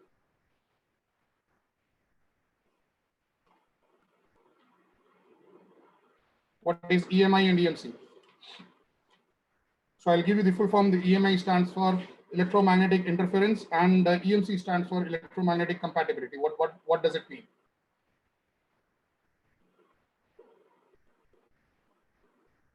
So I'll give you another minute to answer that. Meanwhile, I'll continue. So we have been working on tracked and wheeled vehicles. So the requirements by defense on both track and field vehicles, track and wheeled vehicles are different in the sense that the tracked vehicles are like tanks and big rovers, and wheeled vehicles are where we have the rubberized tires which are there. So tracked and wheeled vehicles, they both have different conditions of requirements and different ways of testing with their hump test and other EMI, EMC tests also. So automobile grade solutions, that means that the system should be able to handle up to 125 degrees Celsius. We have a mechanical team which is able to work on 3D modeling in SolidWorks, and they are able to do rendering in Rhino and T-Shop. Ladies and gentlemen, I have not heard anything from you till now. So are you able to hear me? Can you just type at least some yes? If anybody has any query, please you can raise your hand. No, raising the hand, I might not be able to see, Yeah, but please. Yeah, you can chat or you can raise me. You raise your hand so that I can unmute you. You can. No, sir. Please don't unmute them. Let them type. Everything will be typed. Yeah, I think Thank you very much. Chat box. Yeah, so they can hear me. Sandeep, Chitra, Praveen, they are mentioning that they're able to hear me. But I asked the question, what is EMI and EMC? And nobody has answered me that. As electronics guys, as computer science guys, you should understand what is EMI, EMC. Otherwise, your products will not pass any of the tests. So there are, if you are from mechanical side, you should also understand what is IP64 and IP65 sealing capacities. So I hope that there are a good amount of people here from the mechanical, instrumentation, electronics, computer science background. Am I right? Yeah, sure. Perfect. We have people from all on electronics and computer science. Right? Perfect. So ladies and gentlemen, this is a quick question. What is EMI and EMC? All right, so maybe you guys are all pretty young. So for the friends who were a little elderly, you would find that when our initial mobile phones used to ring, at that particular time, thank you, Amrish, you have sent the full form, but full form is of no use. It is something like, what is my full form? So it is NA. What does NA means? It can be Nitin Avasti, it can be not available, it can be not applicable. So full form does not matter. What is the meaning? So this is something from the Wikipedia directly that has been put here, but I expected that you will tell me something more about EMI, EMC. What exactly is it? So, okay, so I'll come to the point. So sometime back when our mobile phones used to ring, our laptop screens or our TV screens used to start shaking. Okay, so if any call used to come, the screens or even the lights, if the tube light used to blink, even at that particular time, we used to see that there are some khar kind of sound which used to come on our screens or inside our TVs or laptops or even mobile phones itself. So these were the electromagnetic interference which were caused by all these equipments which are electrical or electronics in nature. So if a device creates any issues or crosstalk to somebody else or the interference to somebody else, then it is called electromagnetic interference. So you have to pass some tests which are MIL 461 standard, which defines for the military standard. And it is also EMC, which is electromagnetic compatibility. That means that if suppose somebody else is trying to create some problem for me by electromagnetic interference, I will not get damaged or I will not have any issues. So the systems works in both the ways. So we have to harden our systems on both the fronts. We should make sure that we don't do crosstalk, we don't do nonsense talk, we don't do unnecessary talk to anybody else. And if somebody else is doing these talks, then we should be like the Gandhiji's monkeys, that we should also be able to not get affected by any of the things which are happening around us. So basically they are environmental hardening of the devices which happens. So apart from that, we have UL and CE design approval capability also. So CE is the certification that you require if you want to enter into any of the companies, any of the countries in Europe. And UL is United Laboratories. You can, if you want to enter into US market or anywhere in the world, you can have these, these kind of design approvals. Apart from that, we have got PCB design up to 8 layers of PCB and reverse engineering capabilities. So we have handled many products from the concept to the actual product level and even taken them to the market also. So we have handled many defense reverse engineering projects. Original designs were from Russia, UK, and Israel. So our methodology was break open anything and everything. So engineering, whatever has taught us through the college and through our experience, it always taught us that you need not know everything. So it is okay if you don't know things. But if you don't know how a particular thing works, after some time when you really needed it to work, then it is a bad thing. So basically what we do is we just pick up any particular product and break it open. So if it is not being opened nicely, we use different types of tools, hammers and blades, and we cut it open and we make sure that complete operation of that particular device is completely done. And yes, we try to find out who's using what and how are they using it. So our first question when we see anything working is why and how is it working? So once we have that inquisitiveness, then after that we can answer any of the questions going forward. So we have about 35 full-time engineers and as many on contract. We are in Bangalore with 9,000 square feet of area, and we have direct OEM connections. So we get preferential components at preferential rates. And we have connects to various EMS vendors. One of the designs that I did recently of a digital inhaler was sold 30 lakh pieces in the last 2 years, more than 3 million pieces in the last 2 years. So I have very good connects in China for sourcing of the components at preferential rates, as well as people in India and China who will be able to make these kind of devices for us. So we are honored to be a microchip certified training partner and design partners. That means that if I get stuck anywhere, microchip guys typically try to help me in solving any of my technical issues. Apart from that, we are arm connected also. So Ambrish is saying, is there any role of material engineering for EMC standard? What is the technology behind EMC standard? So, okay, so this is a very, very nice question. And let me just try to answer you this. So as we discussed, it was EMC was electromagnetic interference. So basically, why does it happen? Sorry. C was compatibility.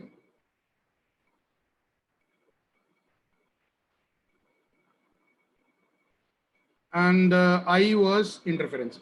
Okay, so now a quick question. Why do you think, okay, so first of all, let us talk about EMC. So compatibility, that means that somebody else, so if I am walking on a road and I see something bad which is going on, so some bad thing. So if I don't want to get affected by it, what should I do? I'm walking somewhere and I could see some board, poster or something which I should not be seeing. What should I do? Protect yourself. So how do you protect yourself?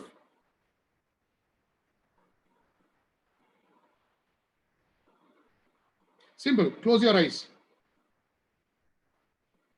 Close eyes or don't see that side.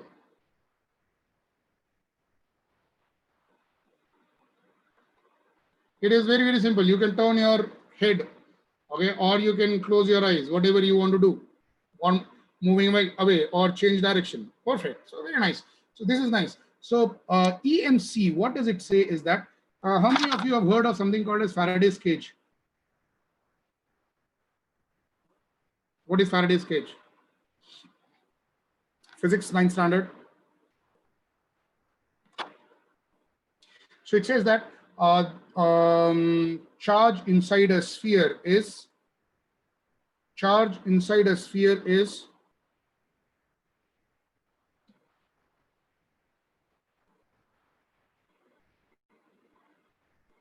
zero. Perfect answer. So all the charges are only on the outer surface of the sphere.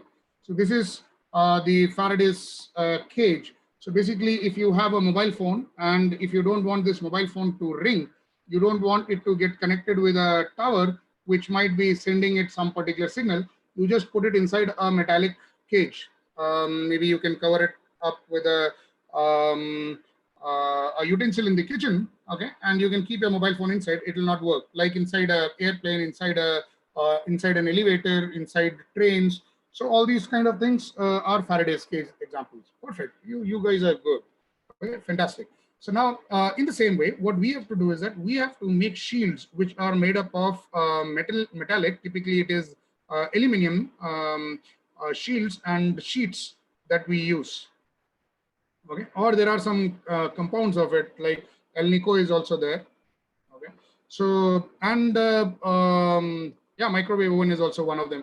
Yeah, so I'm sure Shiva has watched a movie in which they keep a mobile phone inside a inside an oven because there is a time bomb attached to it. So if the call cannot come, then the bomb will not explode. Yeah. So that is why we need to watch more movies. Fantastic, Shiva. So now you might have seen that if you have ever opened the electronic circuit inside a mobile phone or inside your TV or your laptop, you might find some nice metallic shiny shields.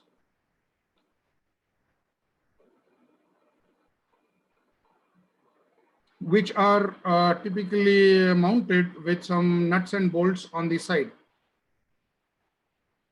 So these metallic shields acts as the Faraday's cage. So if suppose somebody else is trying to affect it, it will not come in. And the same thing, if this is generating some electromagnetic waves, they will not be able to go out.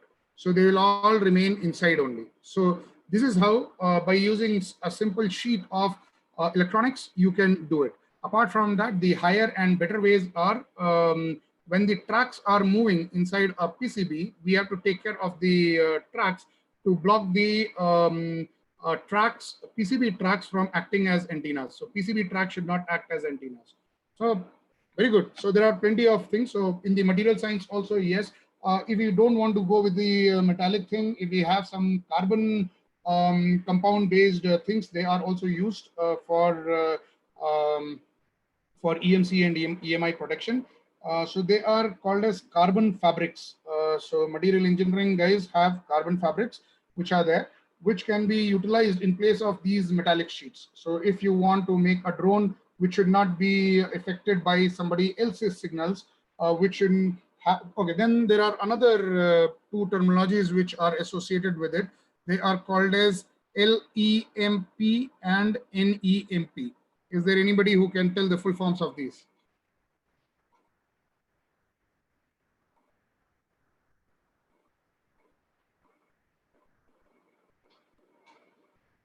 NEMP and LEMP. For the design of any of the mill grade or space grade equipments, even drones, you are supposed to be taking care of LEMP at least. If you are not taking care of NEMP, it is fine, but LEMP you should take care. So what is LEMP? So LEMP stands for lightning electromagnetic pulse. Okay, and N stands for nuclear electromagnetic pulse. Okay, so these are also the defense requirements that they have to be protected against it. You might have heard that in the news, I believe yesterday or today, 24 people have died in UP because lightning happened and people were killed. That means that they did not have the lightning arresters on top of their buildings, or they would have been standing near the trees. So I hope that you understand, when it is lightning and it is raining, please don't stand near the trees and stay. The best thing is stay indoors or stay near to a building which has got a lightning arrestor.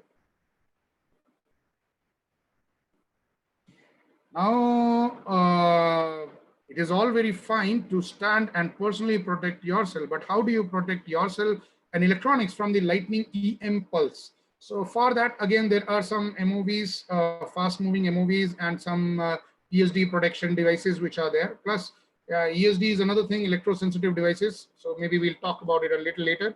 So I hope that you got a gist of what kind of things are we supposed to take care when we are designing things for the industry or for the defense. So let us just quickly talk that what is IoT? So is IoT even a new thing? So it all depends on whom you are asking. So some of the guys will say, no, IoT is not a good thing. We have been working on it from the last 40 years. And from the time that I passed out from the college or whatever, we have been hearing the word IoT.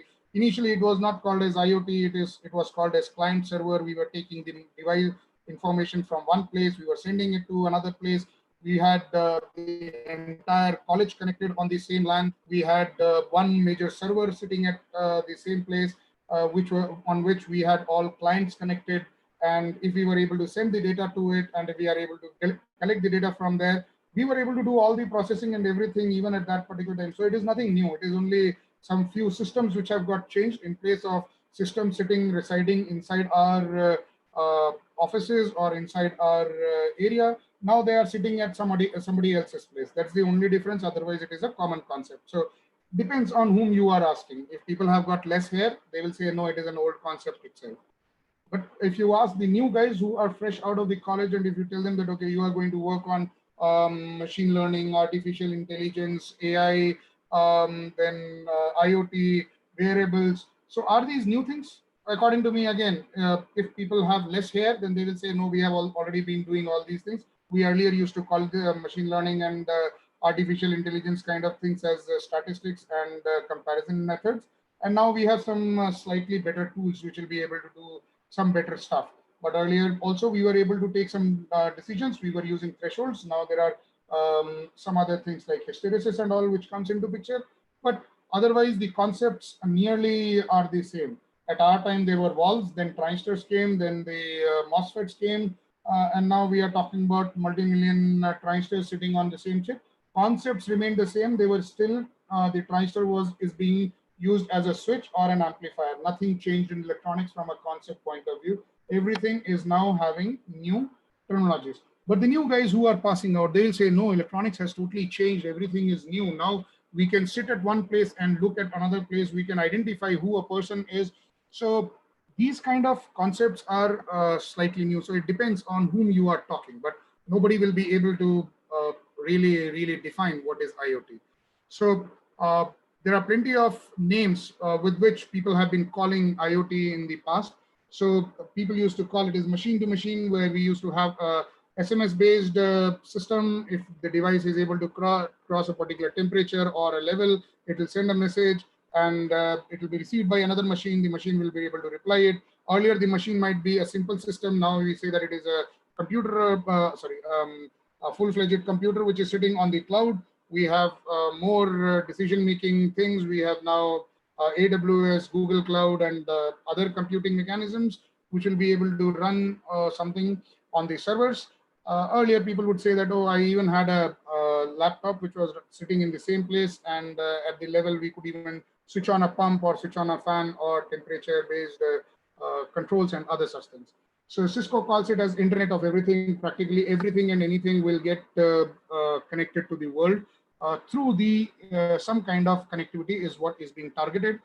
World Size Web is the term which was used by Bruce Schreiner, and he said that Internet of Things will be the world's biggest robot. And Skynet, I'm sure that you would have seen the movie Terminator 1, 2, 3, Arnold Schwarzenegger.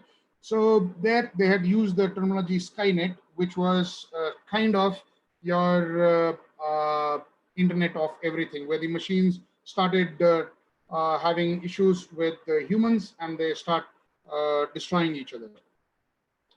So what is IoT? If I have to define it, then I would define it something like it is a network of physical objects or things which are embedded with electronic software, firmware, sensors, and network connectivity, which have the capability to collect and exchange data and utilizes the existing network architecture, be it GSM, GPRS, LAN, Wi-Fi, Bluetooth, Zigbee, LoRa, CoAP, anything, whatever is there available to us, LTE, 5G, whatever is available to us, and it will be able to make interconnections between the physical worlds and the machines.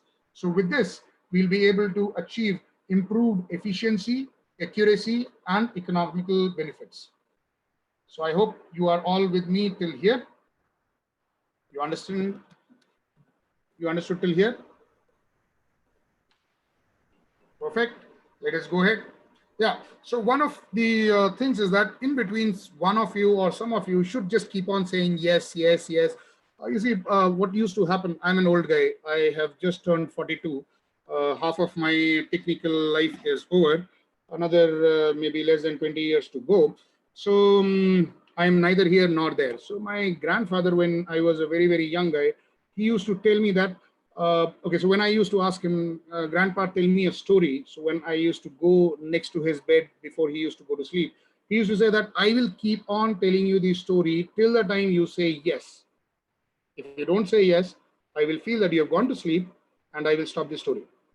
So I'm sure that you would also understand what happened to Abhimanyu also in Mahabharata. Okay. So considering that particular fact, please don't go to sleep. The technology is nice, and we are going to tell you how do you do magic yourself. So just for that particular reason, keep listening, ladies and gentlemen. So the magic is going to start and continue. So where exactly can you use your IoT? You can use IoT practically in anything and everything that you can think of, anything. So it is so much magical here that whether it is, okay, so now all of you can just relax, okay? Thank you very much. Okay, so whether it is the IT and networks, whether it is security, public safety, retail, transportation, industrial, healthcare and life sciences, consumer and home, energy, buildings, anything that you can think of, IoT can be there. So you might have heard this as a very, very naive question that the students normally ask some of their teachers. Sir, the time for my final year project is coming. What do I do? What do I make? So I'm sure that, is there anybody here who has this question? Some of you might be going to your final year, and then maybe this is a question which normally students ask. What do I do as a project? So the question that the teacher should ask is, what can you do as a project? So sky is the limit. Nobody has stopped you from doing anything. So we will also talk to you about that, okay, what do you do for the research and academic point of view, and what do you do for the actual industry? And what do you do for, if you want to start your own business, if you want certain products to be coming and hitting into the market. So let us talk about them. Okay. So what can be the things? So Internet of Things. So we are right now talking about the things that is more from the electronic side, because these are all the things that we are going to fit into our wearables also. So what are the things? The things can be heart monitoring implants, biochip transponders. The only request, ladies and gentlemen, is please keep yourself mute. Thank you. Chatting is allowed, but please keep yourself mute. Thank you very much. So electric dams, automobiles with built-in sensors, DNA analysis, food pathogen monitoring, field operation devices that assist firefighters, anything that you can think of are the part of the things. Okay, so how did it all start? So pre-internet era, that means that maybe 1980s, 1990s, we were still in the college. Before that, we used to talk to each other. We used to go and when I was doing my engineering, we used to go from room to room, and we used to do our most important technology discussion during the dinner time, when we used to enter into the hostel to eat our food, hostel mess. So that was the time that we used to just do human to human connection. So there were a lot of friends of like me who used to carry a notebook even inside a hostel mess, and we used to discuss, okay, boss, we are going to work on this particular project. How do we initiate it? Or the teacher has scolded me for this particular reason. How do we take the revenge? Okay, so all those things were properly planned and then executed. Okay, so everything has to be strategically planned and then done. But all those things were human to human. So we used to talk to each other. We used to get connected. We used to laugh together. We used to do everything together. And then came the era of internet of content, where we started saying that, okay, I'll send you an email, man. So, okay, now we don't talk to each other. We did not even have mobile phones at that particular. I'm talking about 95. In 95, I still remember one girl had a mobile phone in our college, and we were like, dude, she's so cool.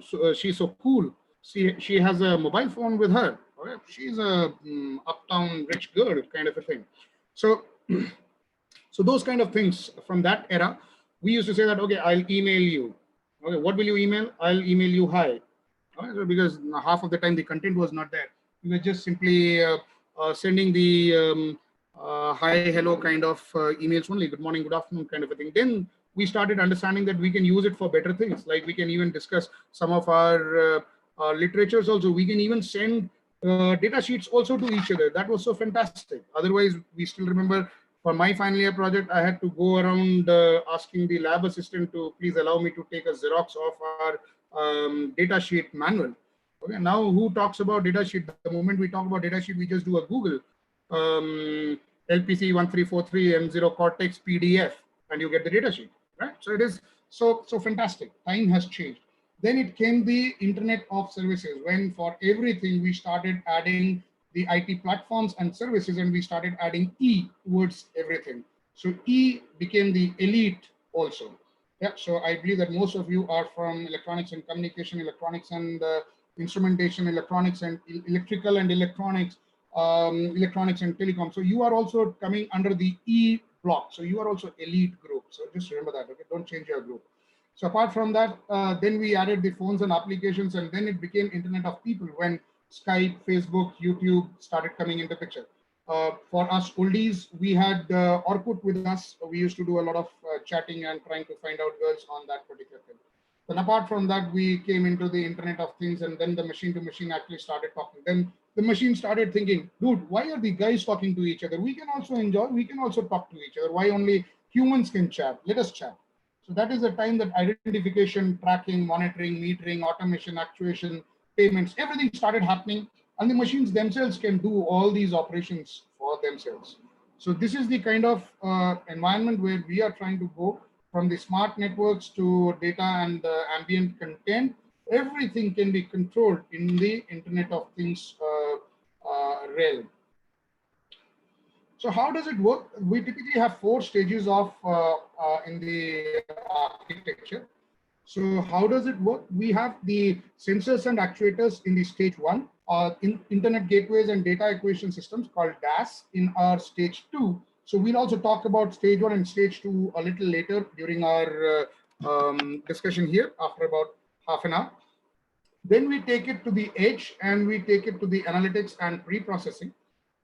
Then we take it to the data centers or clouds or servers or any other satellite connection or whatever. Everything is there. So how does the so in IoT there are two more terminologies which are associated with it: data and control. So the data flows from the junior most to the higher most. It is something like a student wants to tell something to the principal, he will have to tell it to his teacher. Teacher will tell it to the HOD. HOD will go and tell it to the principal. Then so this is how the hierarchy goes up. So sensors talks to DAS, DAS talks to edge computing device, and edge computing device talks to the data center or the cloud. So, and then the response also comes in the same order. Principal tells it to the HOD, HOD tells it to the teacher, teacher tells it to the student. So in the same way, the control flows from here. So if a student says, I don't want to study, he will tell it to his teacher, I don't want to study. Teacher will go and tell to the HOD, this XYZ boy or girl does not want to study. HOD will go and tell to the principal, this XYZ guys, and there also some friends, because HOD also has to add something to the data. He will also try to put in certain things from his side. He will add it and tell it to the principal, this particular class batch itself does not want to study. So principal will say, okay, flunk all those guys. So the command, the control has come, flunk all those guys. HOD tells to the teacher, flunk all those guys. Now teacher cannot directly flunk the students, so they will have to prepare a very, very tough exam so that the students get flunked. So this is how the IoT also works. All right. So there are plenty of complementary technical developments which happen, because of which the IoT started moving in a very, very fast space. So it was basically the communication and cooperation which started increasing between the devices. They were able to understand and start talking to each other in the same language. Like it is something like, for the friends who come from outside, like when I came to Karnataka, I did not understand Kannada at that particular time, so communication was difficult. But then slowly I understand Kannada, and after that, at least I was spared of all the niceties and nice words that were being talked behind my back. So communication and cooperation increased because of the language being standardized. This is what in electronics we call as protocol decision. So once the protocols are decided among the people that we will talk in this particular way, at this particular frequency, at this particular speed, at this particular methodology or data points and things like that, then things starts moving in a much better way. Then the addressability came into picture. You know that all the students have got their roll numbers, some strange numbers like 1 ISIEC 19207. So something like that. Okay, so these numbers, if you just call somebody to 19207, we'll not understand whom are they calling. So we have to have specific names or the aliases. That's why the normal human touch, when it was there, we were all calling each other by name. Now we just call them, call that guy with that particular phone number ending with 433. That is how we talk in the offices also sometimes. Hey, we got a call from number 407. Can you please call him back? All right, so yeah, so addressability was a problem. So to solve that, IPv4 to IPv6 was introduced in the TCP IP. And now we will be able to introduce a lot number of people. Apart from that, you would know that for humans, it is 10-digit phone number in India, but for machines, there is a 13-digit phone number in India. That means that there are more number of machines who needs to communicate with each other. than the humans in India. So the phone numbers of them also has to be more in numbers. So for humans, it is 10 digits are good enough, but for machines, 13-digit phone numbers are being used. It is also used for many of the other issues also, but this was just for so that you remember and you understand that 13-digit numbers are used for machines. So if you are using an IoT device, you will have to apply for a separate SIM card and do not use your own SIM card because it can be used for hacking from your machine. So, all right, so going ahead, we should be able to identify, we should be able to sense, we should be able to actuate. So sensing and actuation are the reverse of each other. Like I heard Mr. Pabi Rao sir, he was mentioning about sense, some device for sensing the postures and things like that.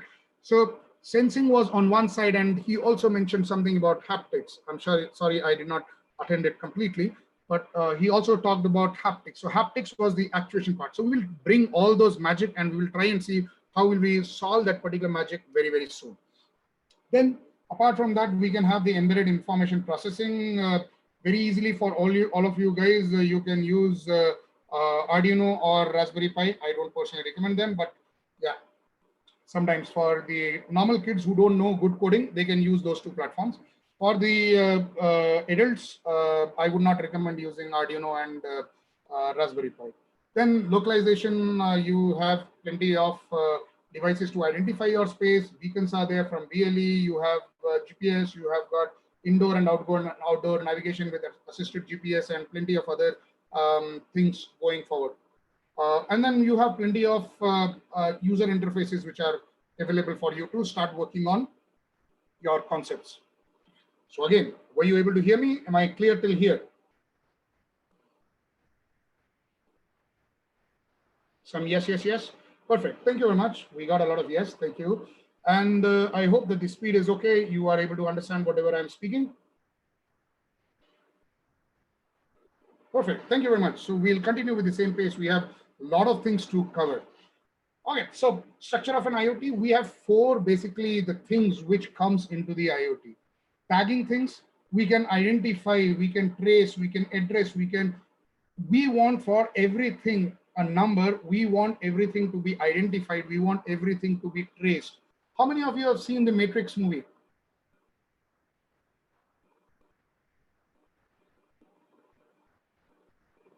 So in Matrix movie, if you would have seen, in the first Matrix 1, Neo is being taken by Morpheus for the first time when he gets that message, wake up Neo.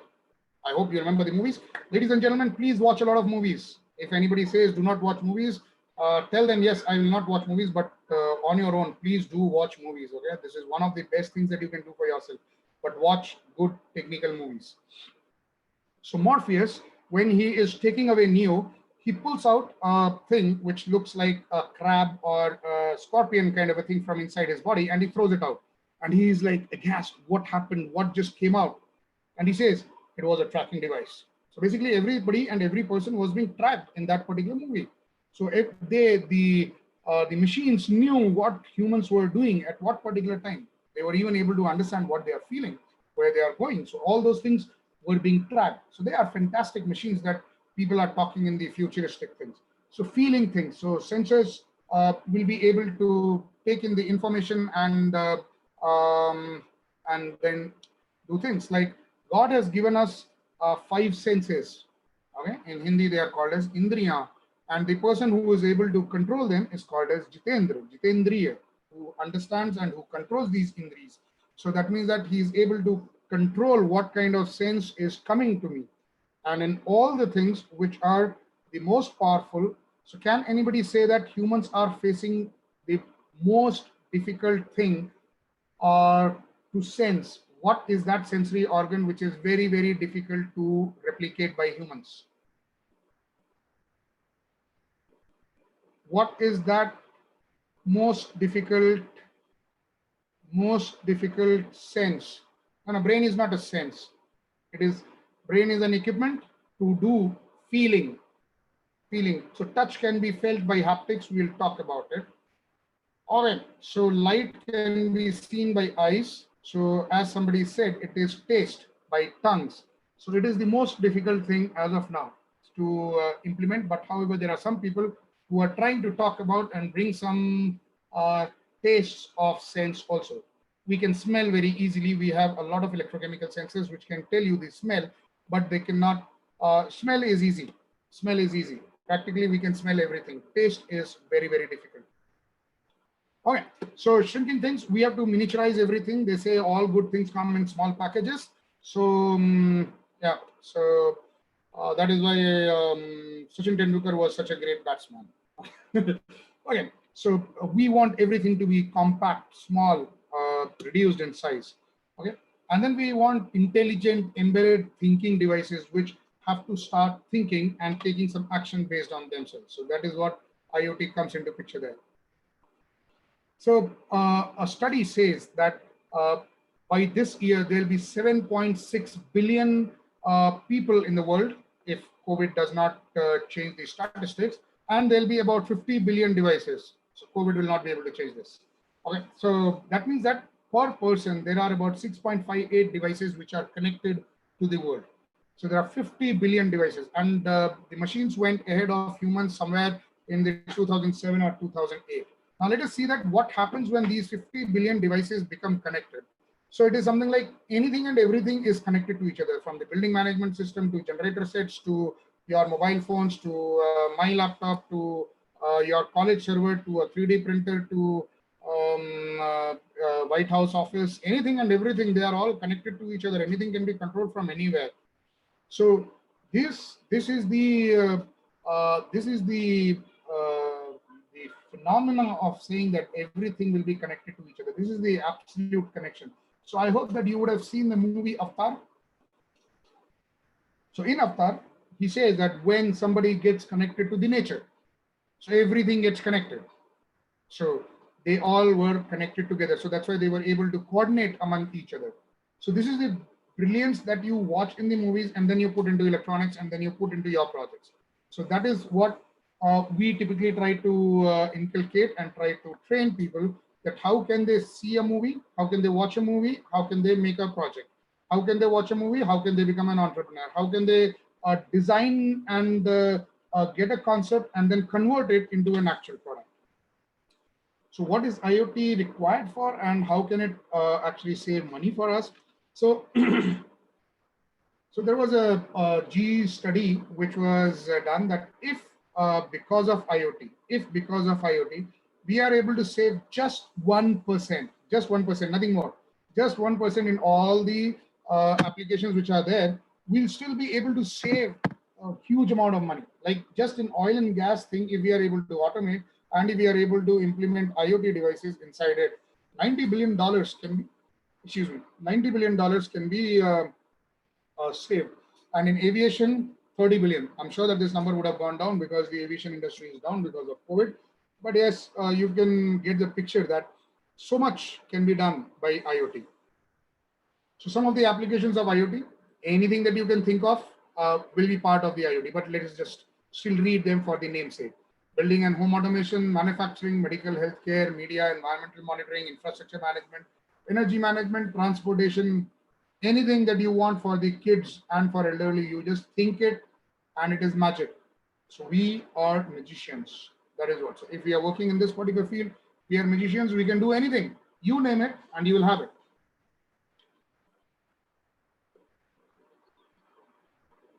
Anything that you can think of. Like if suppose somebody says that, okay, I want to design something in home or consumer.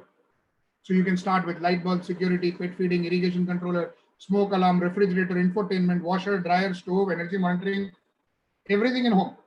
And then you say, I want to control something in transport, traffic routing, telematics, package monitoring, smart parking, insurance adjustment, supply chain, shipping, public transport, airlines, trains, anything and everything can be automated.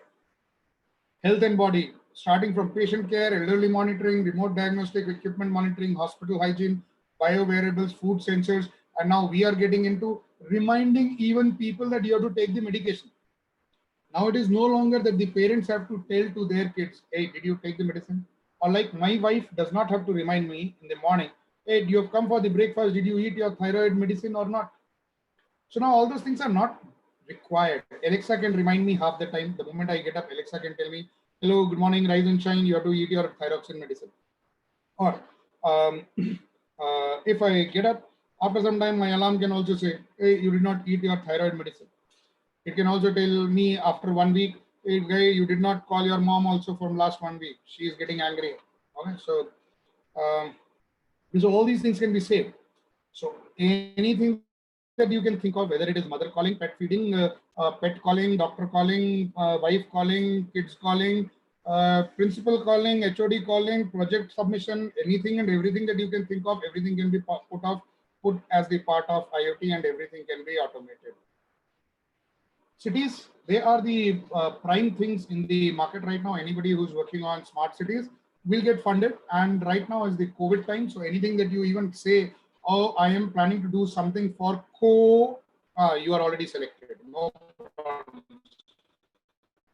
Do anything. So this is a fantastic thing. Just use the word COVID. It is something like a magic word. Anything that your teachers ask you, what should be designed, just say COVID. Okay, that is good enough. Okay, so if the project will get approved. So these are the right times that you should even start thinking about such kind of activities and things. Okay, so going ahead, this is a small example.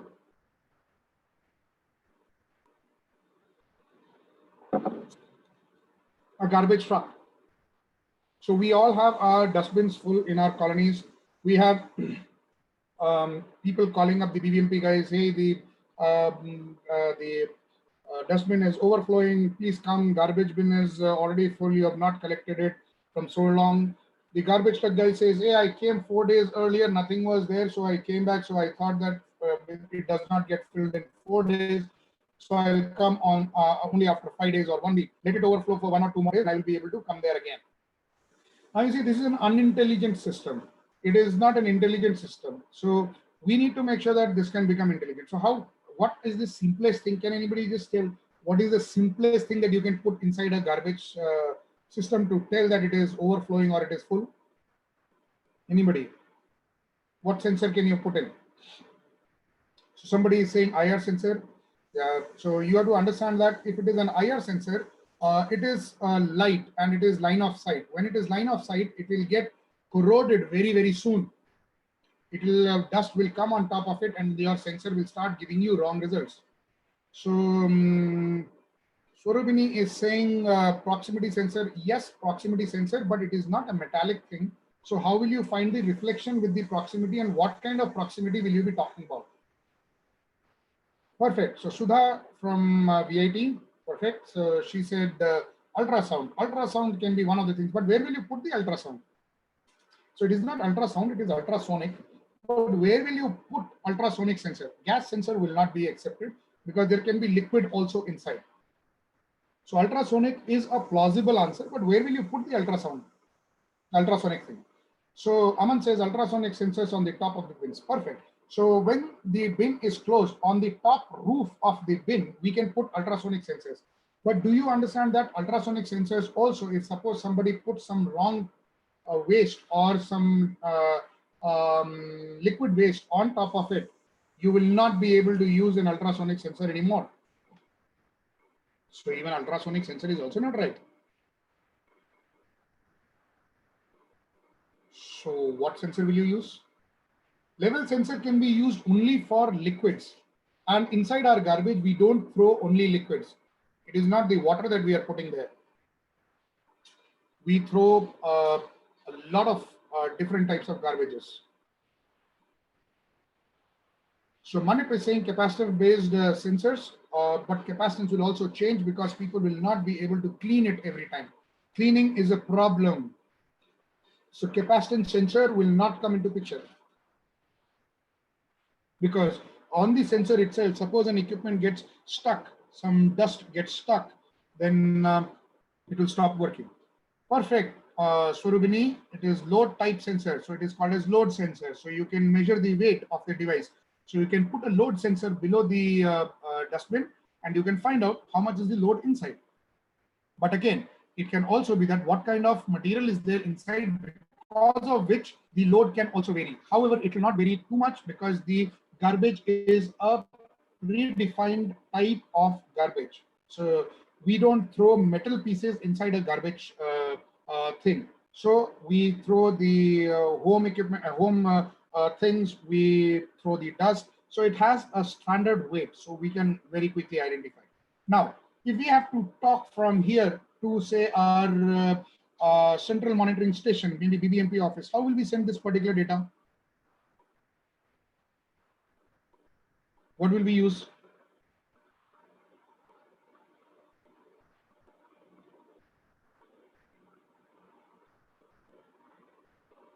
Wi-Fi will not have too much of a connectivity things till the time NB IoT does not come. Near band IoT, narrow band IoT does not come. Till that particular time, Wi-Fi is not of much use. Then Bluetooth cannot be used, Zigbee cannot be used. Okay, some guy said LoRa, Prashant. Perfect. So LoRa is one of the options, but LoRa devices are very, very expensive, extremely expensive. So what should you do? LoRa are very expensive as of now. GPRS, perfect. GPRS and GSM. Just use these two. Very simple. Anybody and everybody, any Tom, Dick, and Harry in the college would have worked on a GPRS and GSM. Please come out with a particular product and put it in your college and inform it. By the way, one of the companies called as Antitriksh Systems in Chennai is working on this particular product, and he has been awarded as the top 10 startups by Qualcomm. Antitriksh Smart Waste Management System. Maybe I'll talk about them a little later. So now you see all this information can be collected, and then the garbage truck can be told, come and pick it up. Garbage truck comes, picks up the item, and then the garbage truck or the garbage can itself, if we are able to make it slightly more intelligent, it will be able to say, hey, there is, so somebody is saying that NRF has a range of 1.2 kilometers. BLE 1.2 kilometers is only in the line of sight, and you cannot depend on the BLE things by only Nordic. Nordic is, okay, these are all sales pitches. You don't use BLE, which is supposed to be connected to your Bluetooth mobile phone. You don't want to control it after 1.2 kilometers. The same thing can only happen in the clear sky without cloudy region for 1.2 kilometers. Otherwise, in the normal line of sight, they call about 200 meters only, and inside a room environment 20 meters to 40 meters. So please don't depend on the BLE. Even if somebody is claiming, please don't use it, is my personal advice. Rest, choice is yours. All right, so we have been working on plenty of things. We are currently using NRF 52840 BLE 5.2 for one of our designs. So that is why I can, okay, I'll not say anything more. There, you are the best judge for your projects. Thank you.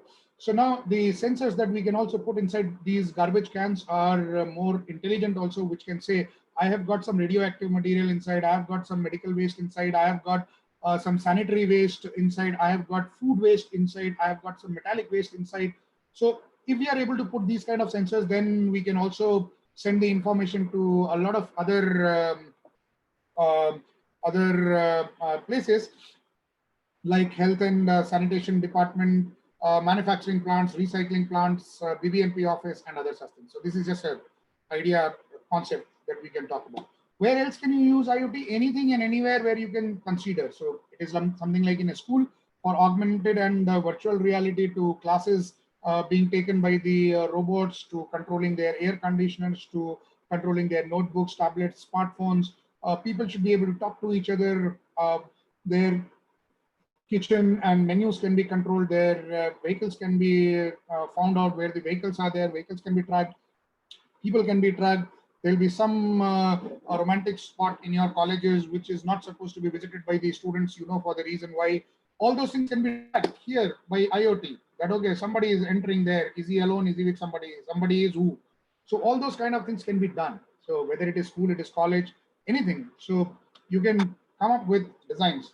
So this is something like an application in which the system wants to understand about you, that who are you, or if you want to find out who are you, what do you like to do, what do you do normally, should you be doing that, should you not be doing that, all those kind of stuff can be found out with this. So it is something like, where are you going? So it will identify that you normally start at this particular time from your home to your office or to your college. You go via going to your class, you also go to this particular class before entering your class. So it can find out all those kind of things.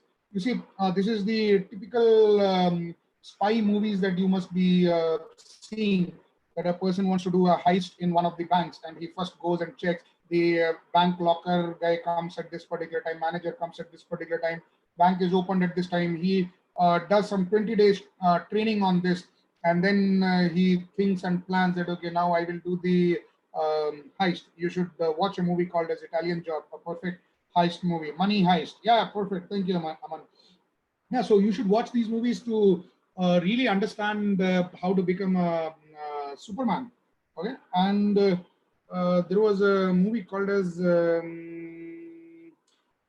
Catch Me If You Can. I'm forgetting the name of the hero there.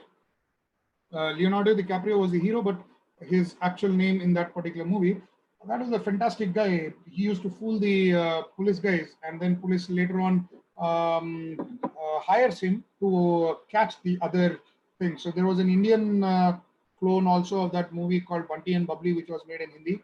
So you can just enjoy some of those movies also. So how long have you been speaking to your friends? When did you talk to your parents? When did you speak to your friends? In what tone did you speak to your friends? Was it nice? Was it normal? Was it romantic? Was it angry? Was it using some unparliamentary words which you should not be using in your language? Or were you talking to your parents? Were you talking to your teacher? Were you talking to your seniors? You were being ragged, you were ragging, whatever. So everything can be found out by these kind of applications, because these can be finding out even the tones of your system. In the artificial intelligence terminologies, they are called as NLP. Okay. So linguistic attributes also can be found out as to who are you as a person. How much do you text? When you put something on the Facebook, what have you put on the Facebook? If you have put something on the Twitter, what kind of tweets have you been looking, whether you are a BJP guy or you are a Congress guy or some other guy. So everything can be found out by the systems nowadays. They can understand your tones. How do you talk? Are you a patriotic guy? Are you a non-patriotic guy? What kind of things do you talk? What kind of a person will you be? I'm again not remembering, but I believe one of the Avengers type of movies in which there is an algorithm which predicts that which particular guy will become a problem later on in this particular world. So you should kill that particular guy now itself when he is a young guy. The same thing happens in the Terminator movie also. Arnold Schwarzenegger is sent in the past to go and kill a particular person who will be able to fight the machines later on. Yeah. Oh, thank you. Minority Report. Yeah, maybe so. Thank you. Minority Report was not the Avengers. It was MI, if I'm not wrong. But okay, please excuse me for that. Thank you. Okay, so now in your colleges and in your projects, we are always asked that, okay, please design a very complex project. In my opinion, that is not something which is a very great idea to start with the students, but unless it is not being done only for the academic purposes. If you want to sell something, okay, then even though it is possible that you can go sit inside your car, press a particular button, and the car starts singing, or the car starts giving you a bath, maybe doing the brush also for you, forcing the food inside your mouth, and also trying to drive it to the destined location. So many things are not required. We sometimes require only a very simple car with 4 gears. Okay, so if you would have watched a movie called as Real Steel, so there is a fight between 2 robots, Zeus and Atom, and in that you will identify that even though Zeus, which is much more powerful with a lot of capabilities and a lot of features, a lot of power, everything lot, actually loses to Atom, which is simple real steel. So that is something that we have to really work on. If you want to sell something into the market, if you want to bring out some particular product, we can talk about it. So we are quickly going to talk about some of the products which are already selling in the market. And I am sure that these are your mini projects in your colleges. So please make these, convert them into the bigger and better things for your final year projects, bring them out into the market, and stop talking to governments. They're saying that, why am I not getting a job? Or stop talking to your placement cell who only tries to get you into the IT industry and not into the real technology industry, that why am I not getting a job in the core side? Please get into the core, and if nobody takes you into the core, you become the core, so that you can give the jobs to the core. Otherwise, the core job is done by somebody else in outside places, and we only are the right clerks. So we write the good codes. So I'll not say anything more beyond that. India is a great nation. All right, so yeah, so let us talk about this particular project. This is a very simple smart tray, smart egg, and a smart egg tray. And in this, it can very quickly find out that how many eggs are there in your thing. So I would recommend that take it the next forward, in which you can find out how many mangoes are there in your tray. Now it is the COVID time, so you have to eat more of fruits and vegetables. So in that particular case, all your things should be stacked at any point of time. Lockdown can be arranged. So how do you identify that how much material is there? How many days will you be able to stack up and eat and survive? You don't want to be going out when everybody else has been asked not to go out. You go out and catch COVID and then you are quarantined. So these kind of machines will be able to help you out. Start with these kind of things. How much my fridge, how much of fruits are there in my fruit table? Yeah, you get a project. And you can sell it. At least I will buy it from you. If by that time I would not have designed it myself. Smart washing machine. We have recently bought 40,000 rupees IFB washing machine, and that is fantastic. But me and my wife still have to go near to the washing machine, and still we have to press the button. It is still not Wi-Fi connected. It is still not IoT enabled. What kind of 40,000 did I waste in that? They could not put an ESP8266 costing 250 rupees inside it. So technology, some people feel that it is okay, not okay, whatever. So let us talk about automating everything. And I would personally recommend that please start thinking and doing everything which is automated. Don't depend on the humans. They are not dependable. Like my office right now, all my engineers have run away because of the COVID. I am the only guy who goes to the office, sits there for about 6 hours and then come back to the home. All right, so yeah, so if everything was automated, I did not have to depend on anybody. I could have just pressed the button and the machine would have done the work. Whether COVID, no COVID, it does not matter. So smart lighting, yeah, if you are in your house along with your parents, then you want a nice white light. But if you are there with your romantic partner, then you can have slight shades of pink and red and bring them into the mood. So for this, there is something called as Philips Hue, which is a great product. I would recommend that please go through it and start designing your own things. So with this, you will be able to understand the protocols which are required. You will be able to understand how will I be able to connect with the devices? How can I actually communicate with the devices? How will I be able to take it forward? How will I be able to design the particular product? And how even the lighting can be under my control. You want it dim, you want it bright, you want it in a particular color. All those things can be done. So WS2812 is the cheapest IC that you can directly use for this particular thing, a single wire protocol that you can use, and you can make your own hue within no time. Smart AC, again, we still have those old fashioned IR remotes which are everywhere that you see. Even your TV also is connected only to your old IR based thing.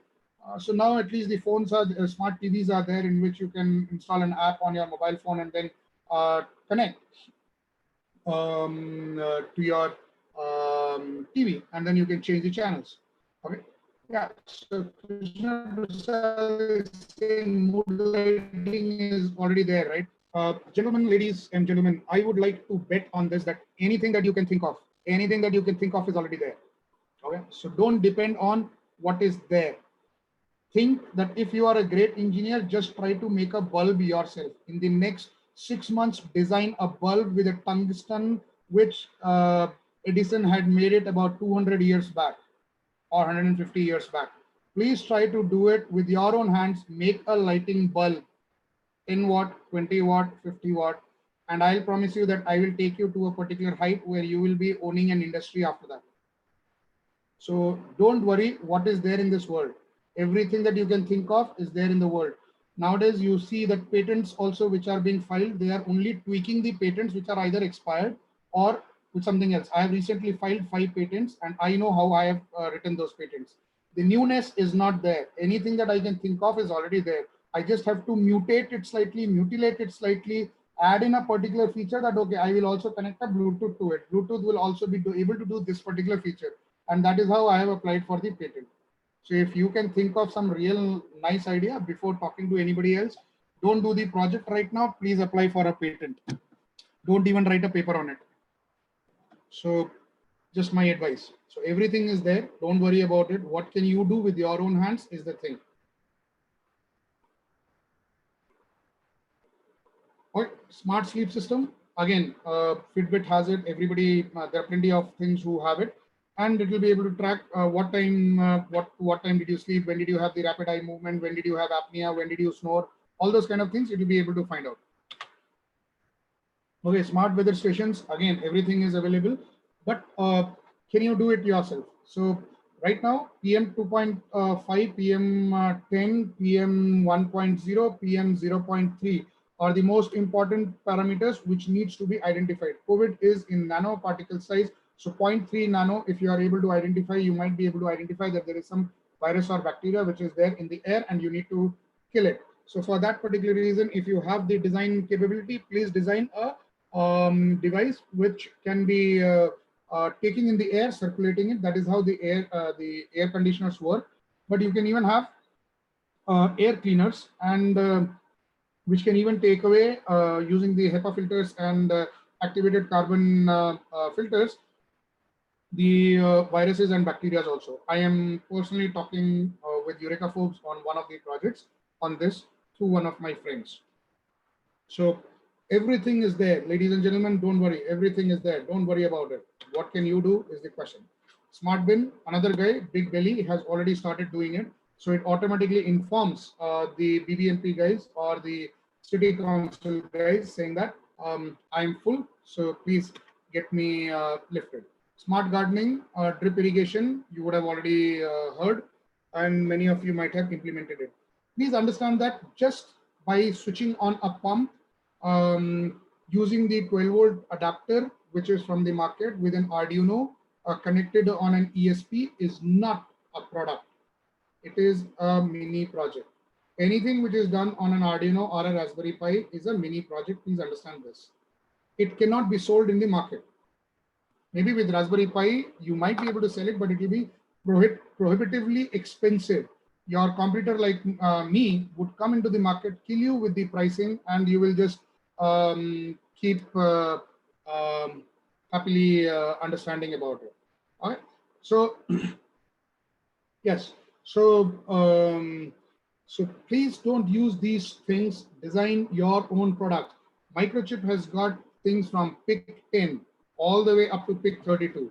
You have got Cortex controllers. You have Cortex M series, Cortex A series from ARM. Now with Microchip, you have even the SAM D and SAM A series also, which are from Atmel, which has come inside it. Atmel, the Arduino guys were bought over by Microchip some time back. So it's a great synergy which is happening in this particular world right now. It is all that how are you going to really take advantage of it. Okay. So BMPC also got smart in Bangalore. Okay. So now let us talk about some wearables. So you saw some sense and all. So let us quickly talk about what are wearables according to you. So what are wearables? We were talking about IoT, data collection, data sending, everything is in IoT. So what is specialty about wearables? So what is wearables? Can you give some examples of wearables?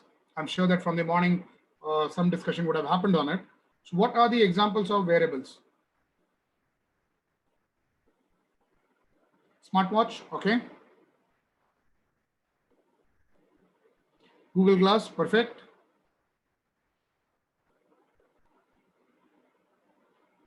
Patches, perfect. HoloLens, okay. Fitness band, okay. So I'm sure that somebody would have shown you. So I'll very quickly show them once again to you that how do they look like. Okay, so this is Google Glass. This is how it looks like. I'm talking about the spectacles, not the girl.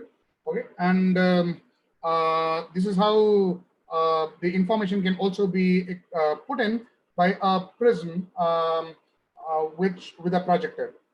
So we'll talk about it. Okay. Then we have wearables like Fitbits, which are like your smart watches.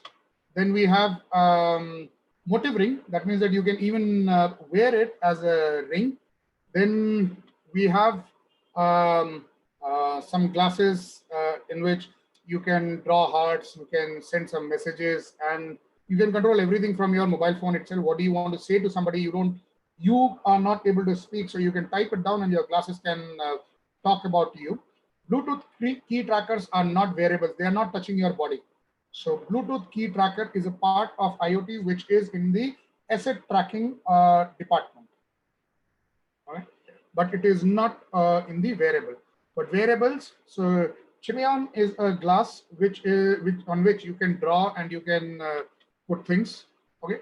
Then there is a BrainCode Tech. So smart shoes, yes. Okay. So this is one of the devices which can be worn on your head, and it will tell you that whether you are concentrating, whether you are sleeping, whether you are listening to me intently or not. So it will be able to turn red and green by default on the top, and it will be able to say that this particular guy in your class is not concentrating and he is thinking about somebody else, not about the teacher, but somebody else. Okay. So yeah, so such kind of things are also coming out in the market. Then there are something for the posture correction. Like we keep sitting nowadays. So how are we sitting? Are we sitting properly? You see the X-Sense, which demo was given. The person was totally covered with the sensors all over, and we try to identify how is he moving, motion when he is going up the ladder, coming down the ladder. So all those things can be planned and taken care of. Okay. So now, but here it is something like only for the back. How is your spine? How are your the sensors placement on your spine? How are they behaving? Are you sitting upright? Are you slouching? So all those kind of things can be there. So if you slouch for longer than a particular time, it can give you a haptic suggestion saying that please correct your posture and sit down correctly. Okay, so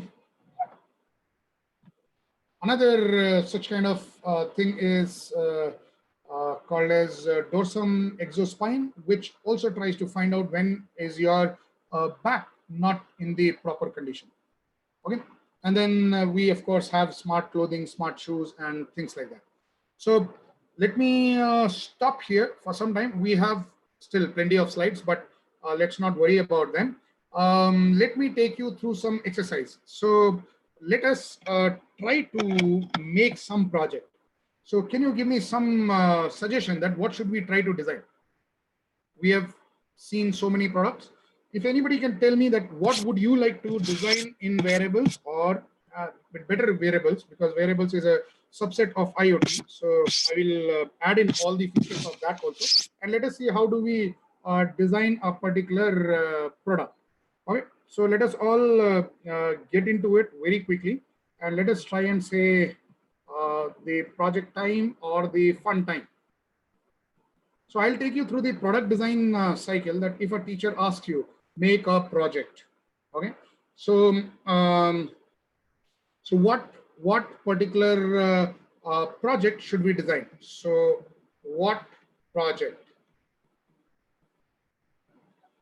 So Parmeshwari is saying wearable to detect the fetal ECG. Okay, we will take that as a point. More ideas.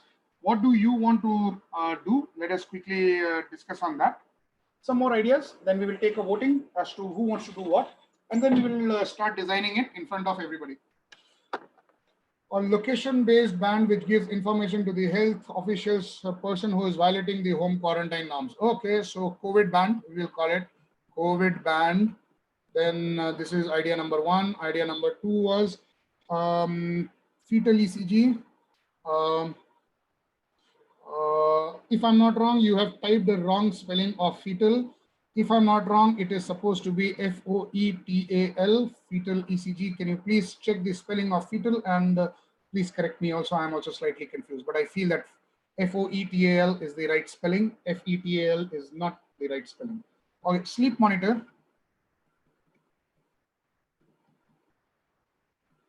Okay, fall detection for elderly. Okay. Oh, it can be written both ways. Thank you very much. Okay, wearable to combat SIDS for infants. So what syndrome is it? SIDS, I missed. What is that syndrome?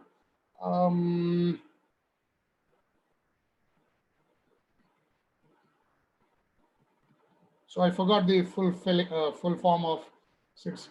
Thanks a lot, Krishna and Parmeshwari. Monitor the health parameters Monitor the health parameters of a driver and precautionary system if there is a vital parameters. Okay, so driver monitoring.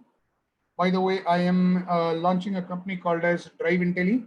So in that we are working on this. Sudden infect death syndrome. Okay.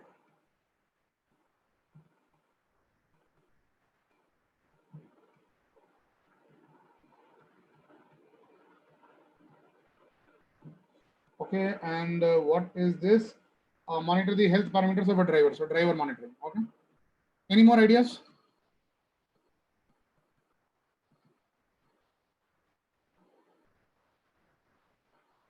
Wearable for soldiers' health. Okay. Yeah, it is in India time. So yes, soldier.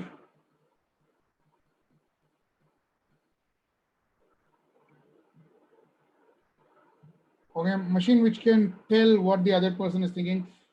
Krishna Prasad, believe me, I also want such a machine. I just want to know what my wife is thinking. Okay, so it is very, very difficult.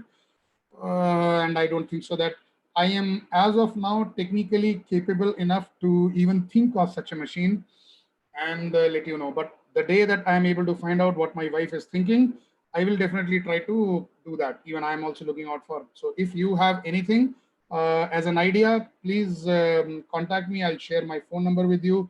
Let us both design it. I'm not very sure whether you're married or not, but after the marriage, I'm sure that if we are able to make this and we say that what is our wife thinking, believe me that we are crorepati's, man. We don't even have to even think and take any more classes anytime.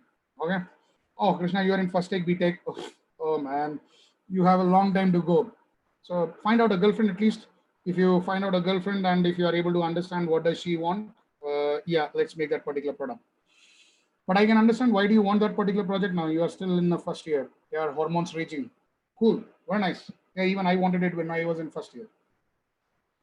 So Gemitri Innovations, a Bangalore-based startup, has this fatal ECG device. Okay, so this is just an device, wearables for Parkinson's disease. Yeah, so I believe that these are all becoming more of disease.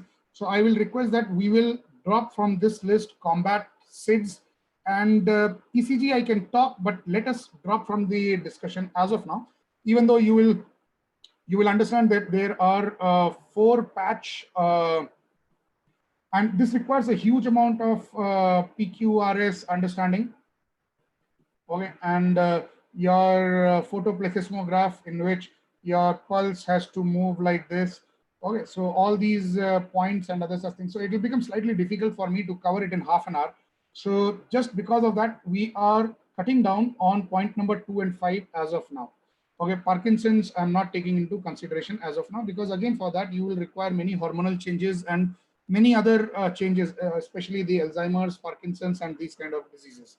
Okay, so let us take a quick vote. Sir, is there any way to take a voting here? So we have option 1, which is COVID band. Number 4, fall detection. Maybe we'll combine COVID band and fall detection in one.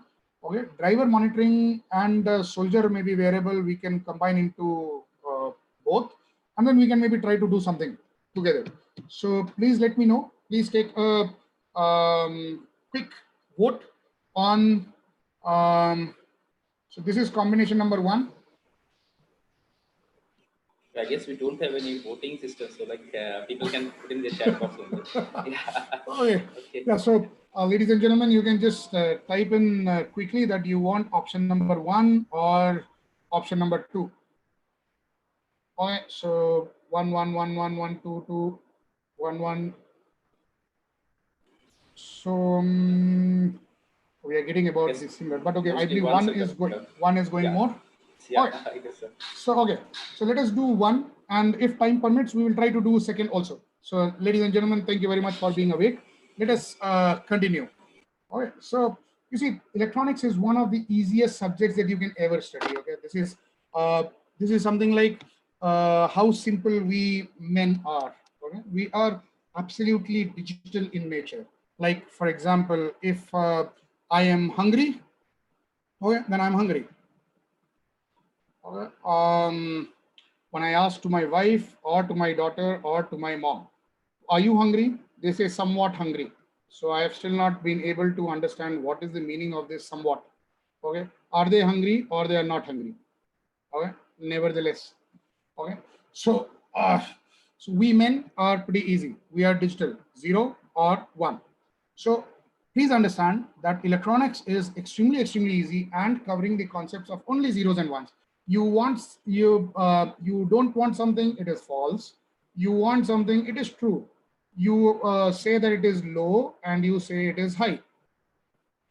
But then you see a lot of people came into picture and we started making societies. So initially the Adam was a very simple guy. He had not eaten the apple, but I'm sure that there were plenty of Adams all over the world. It was, I believe in every religion, there was an Adam. So there was an Hindu Adam, there was a Christian Adam, there was a Muslim Adam. So everybody, because this story starts with Adam only, the first person, Manu or whatever. So first guy. So there were plenty of first guys somewhere in this particular world, and they were all waiting for their ladies to eat the apple and become intelligent. Okay, because the story of everybody remains the same. The men were very simple. They felt hunger, they killed animals, they ate. Once they were satisfied with their food, they slept or watched TV. That's it. Nothing else to work or took classes like how I am taking some classes. So apart from that, no other work to be done. But then there were some people like politicians who came into picture. And any question you ask them, are you involved in this particular scam? Did you do this thing wrong? Any question, they will never say yes or no. They will always say no comments. Now the electronics also had to, yeah, diplomatic. They were absolutely diplomatic guys. So are you hungry? No comments. So in that particular case, electronics had to introduce a level called as Z, okay, which is the tri-state, floating state. It is neither here nor there. So it is somewhere here and there that the things were moving. So this is the thing called as the tri-state. In Hindi, if you want to talk about, it is called as the Trishanku state. Okay, I'm sure that you know the story of Trishanku and what was the name of the sage? Vishwamitra and Menka. So yeah. Thank you very much, Dr. Sharad. Okay. So this is the Trishanku state or the politician state. So apart from that, then people started coming in and taking care of the ladies also. They ate apple, right? So they became intelligent. So then they had to start thinking about, is it hot? Is it cold? So they will neither say that it is hot. They will say neither it is cold. They will say somewhat hot, somewhat cold. Do you like me? Do you love me? I somewhat like you. I somewhat don't like you. So I did not understand the meaning of this somewhat. So it was very difficult for me to understand at that particular time, till the time the fuzzy logic was taught to me in the college. So then I understood what is fuzzy logic. And then I started understanding what is the delta error that I had to find out. And then with this particular delta error, I was able to date a lot of girls when I was young. And then eventually I got married. And I entered into the hungry state. That means 0 and 1. So now if I'm hungry, I eat. If I'm not hungry, I don't eat. That's it. So we took care of the fuzzy logic. But then there were some miscreants even in this. There were some girls who were super rich. There were some girls who were super beautiful. And then there were some guys who were super dark like me and who were not liked and other such things. So that's why I stopped my camera also. So anyways, so in such cases, we had to introduce under the dimension of VLSI, okay, and we had to introduce something called as the state like strong pull up, strong pull down. All right, so strong pull up, they are strong pull up. Okay, so there is a state called a strong pull up. So in VLSI, VHDL, there are 9 states which are defined. Okay, now there might be even more. So since the time that I studied, there were 9 states. It is not only 1, 0 and Z, it is many states. Weak high, weak low, strong high, strong low. So those kind of things. So I don't want to get into those things because they are all related with the pull-ups and pull-downs. How do you decide on that? How do you decide on the internal circuits on a particular pin? But this is a very great topic to talk about. So maybe if we get an opportunity to talk again some other time, we will also discuss about them. So let us very quickly design our project. So let us take care of a COVID band. So what is the requirement of a COVID band? So let me just check how many minutes do we have. We still have about 20 minutes. So good enough time, no problems. So what features, let's quickly discuss. What features do you want in COVID band? First of all, very easily, you want to track a person, where is he? Okay. Okay, and then you want the temperature of a person, okay, to find out whether he is alive or not alive, okay.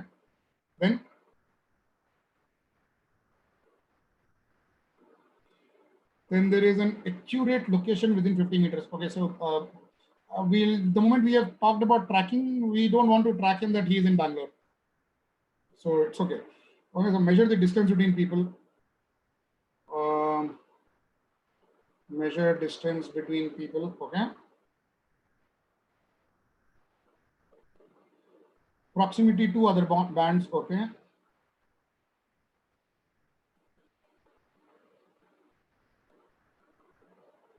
Okay.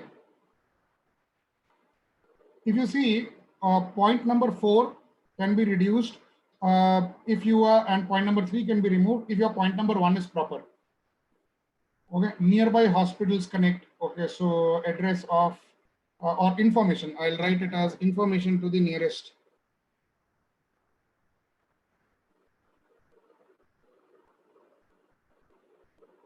Okay, perfect. Yeah, we already combined 3 and 4. So 3 and 4 are not there. Okay, next. They are part of 1. They have been combined with 1. Are there any smart devices for sleep apnea patients? Yes, there are. And I had worked long back on sleep apnea and tried to find out the snoring in a particular patient. Breathing issues, yes. So breathing issues, let us not involve. It is a band which is there on the hand. So you would not like to talk to your thing, or you don't want to sneeze. But maybe we can add in, but it is not required as of now. Identify the person wearing it. So in place of that, let us do a vital stats. Okay, so somebody had asked about the ECG. We can even do some part of the ECG even with our hand, which is called as photoplethysmograph. I'm not very sure whether my spelling is correct or not. Photoplethysmograph. Can somebody please check on the net? Photoplethysmograph. If my spelling is correct. Then the vital stats, that means that the ECG, some part of the ECG can also be found out with the wearable band on your wrist itself. So we will add that. Identify the person wearing it. So you cannot identify a person as such, but you can check alert of removal of band. Perfect. So removal of band detection.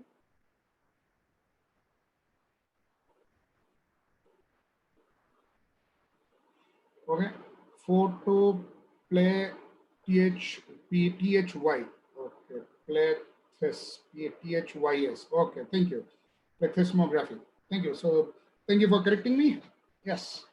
Photoplethysmography. Okay. Tampering of band can be another feature. Perfect. Okay.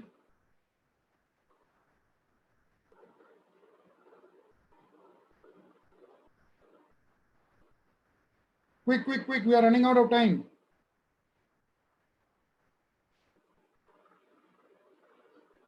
Let us add the fall detection also. Okay, when in alert in high risk area.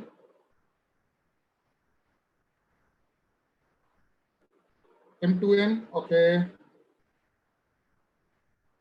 Although I believe that the features are good enough, let us quickly design in the next 15 minutes. So I will change the project slightly, okay, because I'm currently working and designing a product similar to this. So yeah, I am actually working on plenty of projects. So there are about 11 projects which I am working as of now. So the thing that we have done is a quarantine band. Okay, and we said that a person, once he is quarantined, he will be asked to stay inside a particular room, and he is supposed to be there only. If he comes out of his particular room, then we will be taking an action on him, and then we'll also be able to identify in which all areas did he move, and then through some particular way we'll be able to identify, because all these other things are already being done by your Arogya Setu. So we are not talking about the people who are all open, because this band cannot be given to every Tom, Dick and Harry and every individual in India. Okay, so many bands itself cannot be made. So we cannot even count all the peoples in India. Okay? So it is that bad. Sensex also, sorry, the way to measure our people also is not good enough. So we don't even know how many people are there in India. So this is a quarantine band, which a person will be asked to stay inside a particular band. So for this, we don't require to track a person outside his home. We want a kind of geofencing which has to be created inside his room itself. So we will have a band and a geofence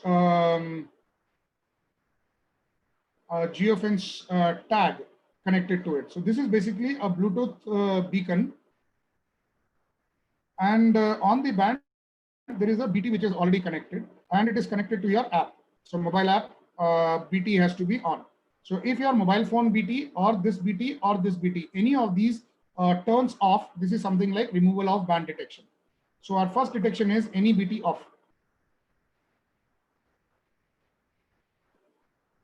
Okay, so very easy to detect.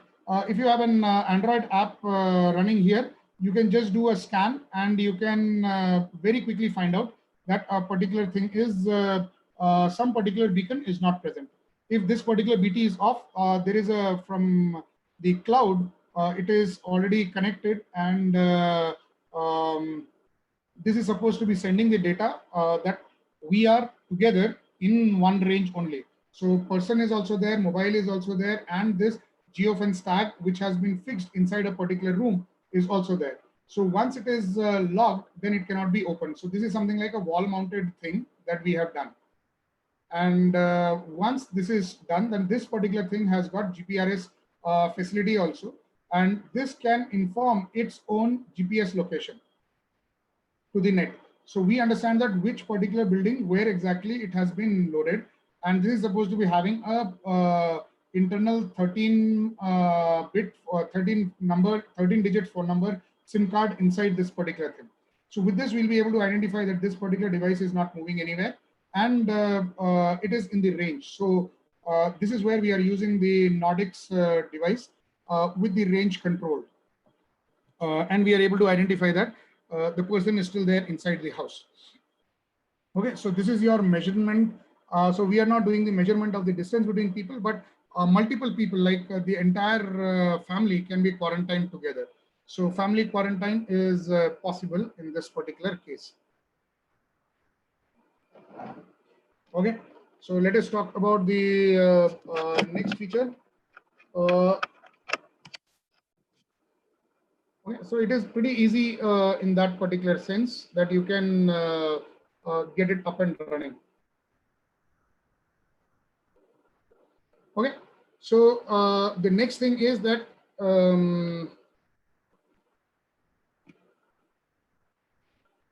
so the next thing is family quarantine.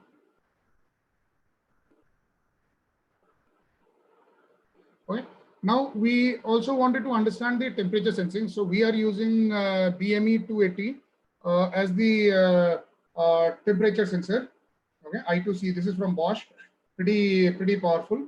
And this is an I2C based sensor. So with just two lines, you can connect the temperature sensor and humidity sensor also inside. So temperature can be found out.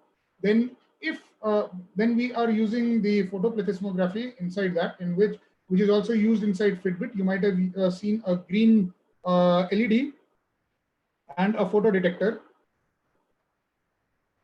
So we are currently using from Osram, and with this we'll be able to identify that blood is oxygenated or deoxygenated. So we are also able to find out the photo. What is the terminology for the content of oxygen inside the human?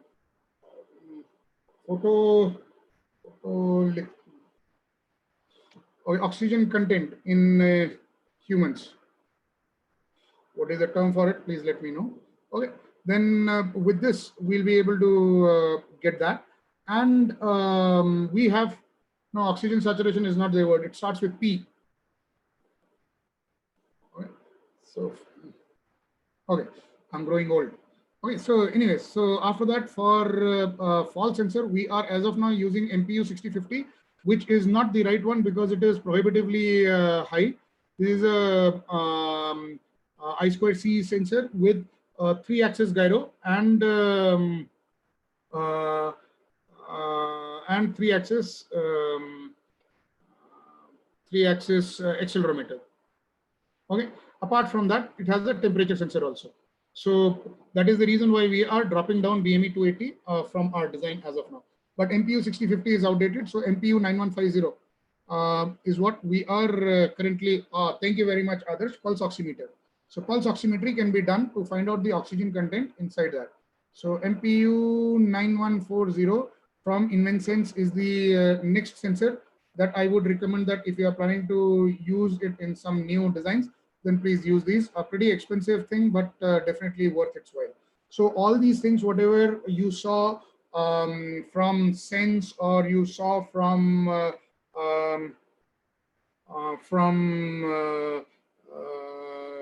exospine, this dorsum exospine or Evo posture, all these things can be very quickly designed in as part of your fall detection. So where do you put the fall detection? Basically, we are planning that there will be a belt kind of a thing which will be holding the battery and which will be at the waist of a person. And this will have a battery also here. And there'll be a sensor which will be able to identify that a person just fell or the person bent or a person is lying down and sleeping. So there are some characterization that we have to do here, but it is very easy. So if you want to do, these are all pretty easy things that you can do. If you understand DSP and things like that, if you have a digital signal processing engine inside.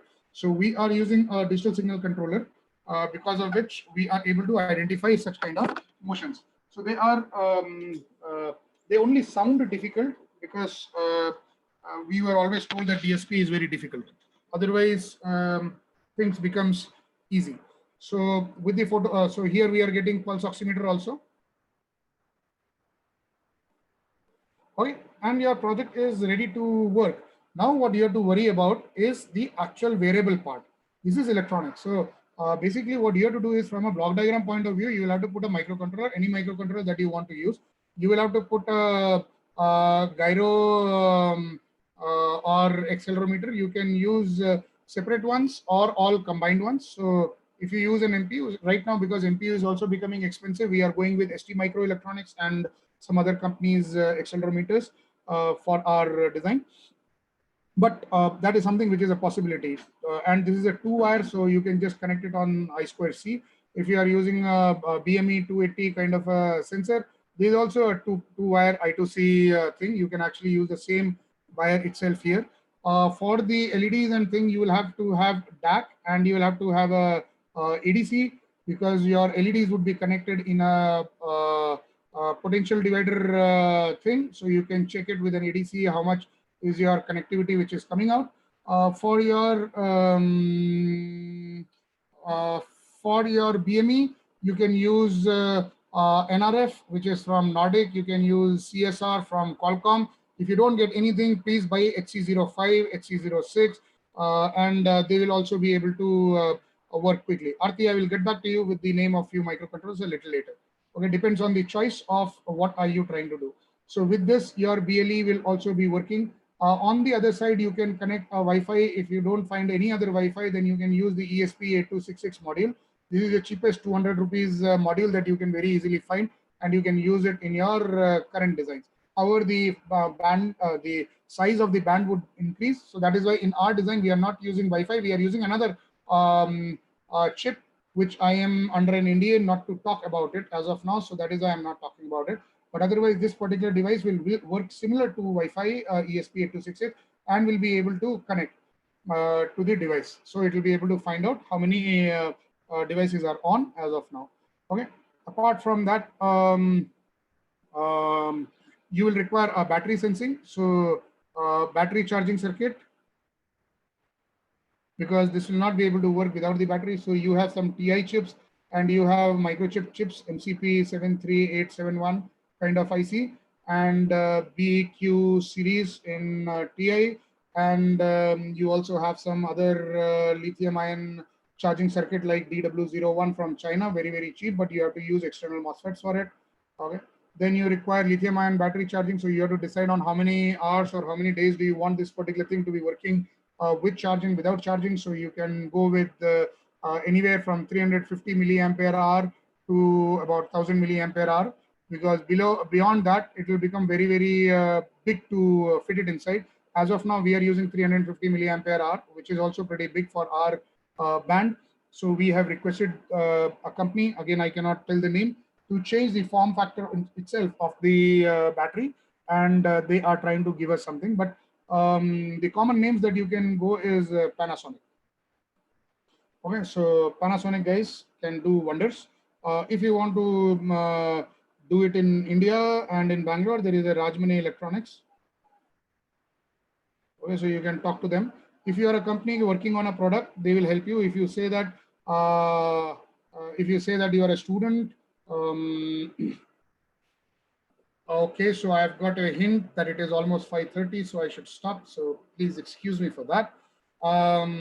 Thank you very much. So I believe that with this, we should be able to make the thing working. So we are open for questions and answers. I'm sorry that I overshot. So the session is open for questions. Any question that you want, anything that you want to speed up, I can try to talk about it. I tried going fastest. Thank you, sir. Thank you for the wonderful session. Yeah, I guess your dot on time is fine for us. It was really very interactive, and the session is now open for the questions. Any of our participants would like to ask anything, can type in the chat box.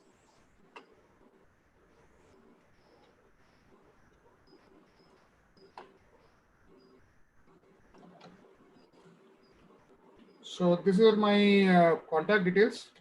I'll only request that if you have liked our thing, thank you very much, Naveen, for the appreciation. Please click on like us on our Facebook page. That will be a great help to us. So how is the security issue? So again, MCP microchip has got some security things inside. And yeah, so there are microchip security ICs, some TI security ICs that we are using for public key and private key based discussions. Okay, on the BLE, you don't have to worry about it, because on the BLE side, it is already encrypted, so you don't have to worry about it. For the plastic, somebody asked, so we are designing it using SolidWorks, and we are going with food grade plastic, because it is going to touch the human body. And otherwise, if it is not that, then you can go with SLA, you can go with ABS and Bakelite and other sections. It depends on where do you want to use your products. Thank you very much. Right. Yes, sir. You have one so more for question. the GSM, if you want, you can even have some predefined ICs with the GSM inbuilt. Right. Thank you, sir. I guess if there are no more questions, then we can thank our presenter today. Thank you once again, sir. Thanks for the wonderful interactive session, and I'm sure that participants didn't get bored, and it was a very, very full interactive session. And thanks for insight into the EMI, EMCs, and the design solutions, and various software, hardware, and firmware issues for IoT devices. You spoke about a lot of applications like smart VINs, smart ACs, smart lights, and how to realize those in practical applications. Thanks for the interactive session. We had to finish it off early, so because particularly this project fun time. So in designing this band, everything, I guess our participants have learned a lot and will be interacting with you in future also. So it was a really interesting session, particularly in this online platform, even though we are not physically connected with each other. So thank you, sir. Thank you for your time, and we hope to meet you again in our future interactions. Thank you, sir. Sure, sir. So my sir, to add to the budgets, I'd like to thank Microchip, Mr. Sure. Jagan Jodhivel, to arrange Nitin Avasti for this session. So I take this opportunity to thank Microchip for this. Right. So thank you very much once again. Thank you, Jagan sir. Jagan sir is also there in the meeting right now. So Thank you, Jagan sir, for giving us a platform to speak to highly energetic crowd, and it was really nice. They also made me keep going. So I was speaking a little faster, and still they were able to cope up with my speed and things. It was a very, very great thing.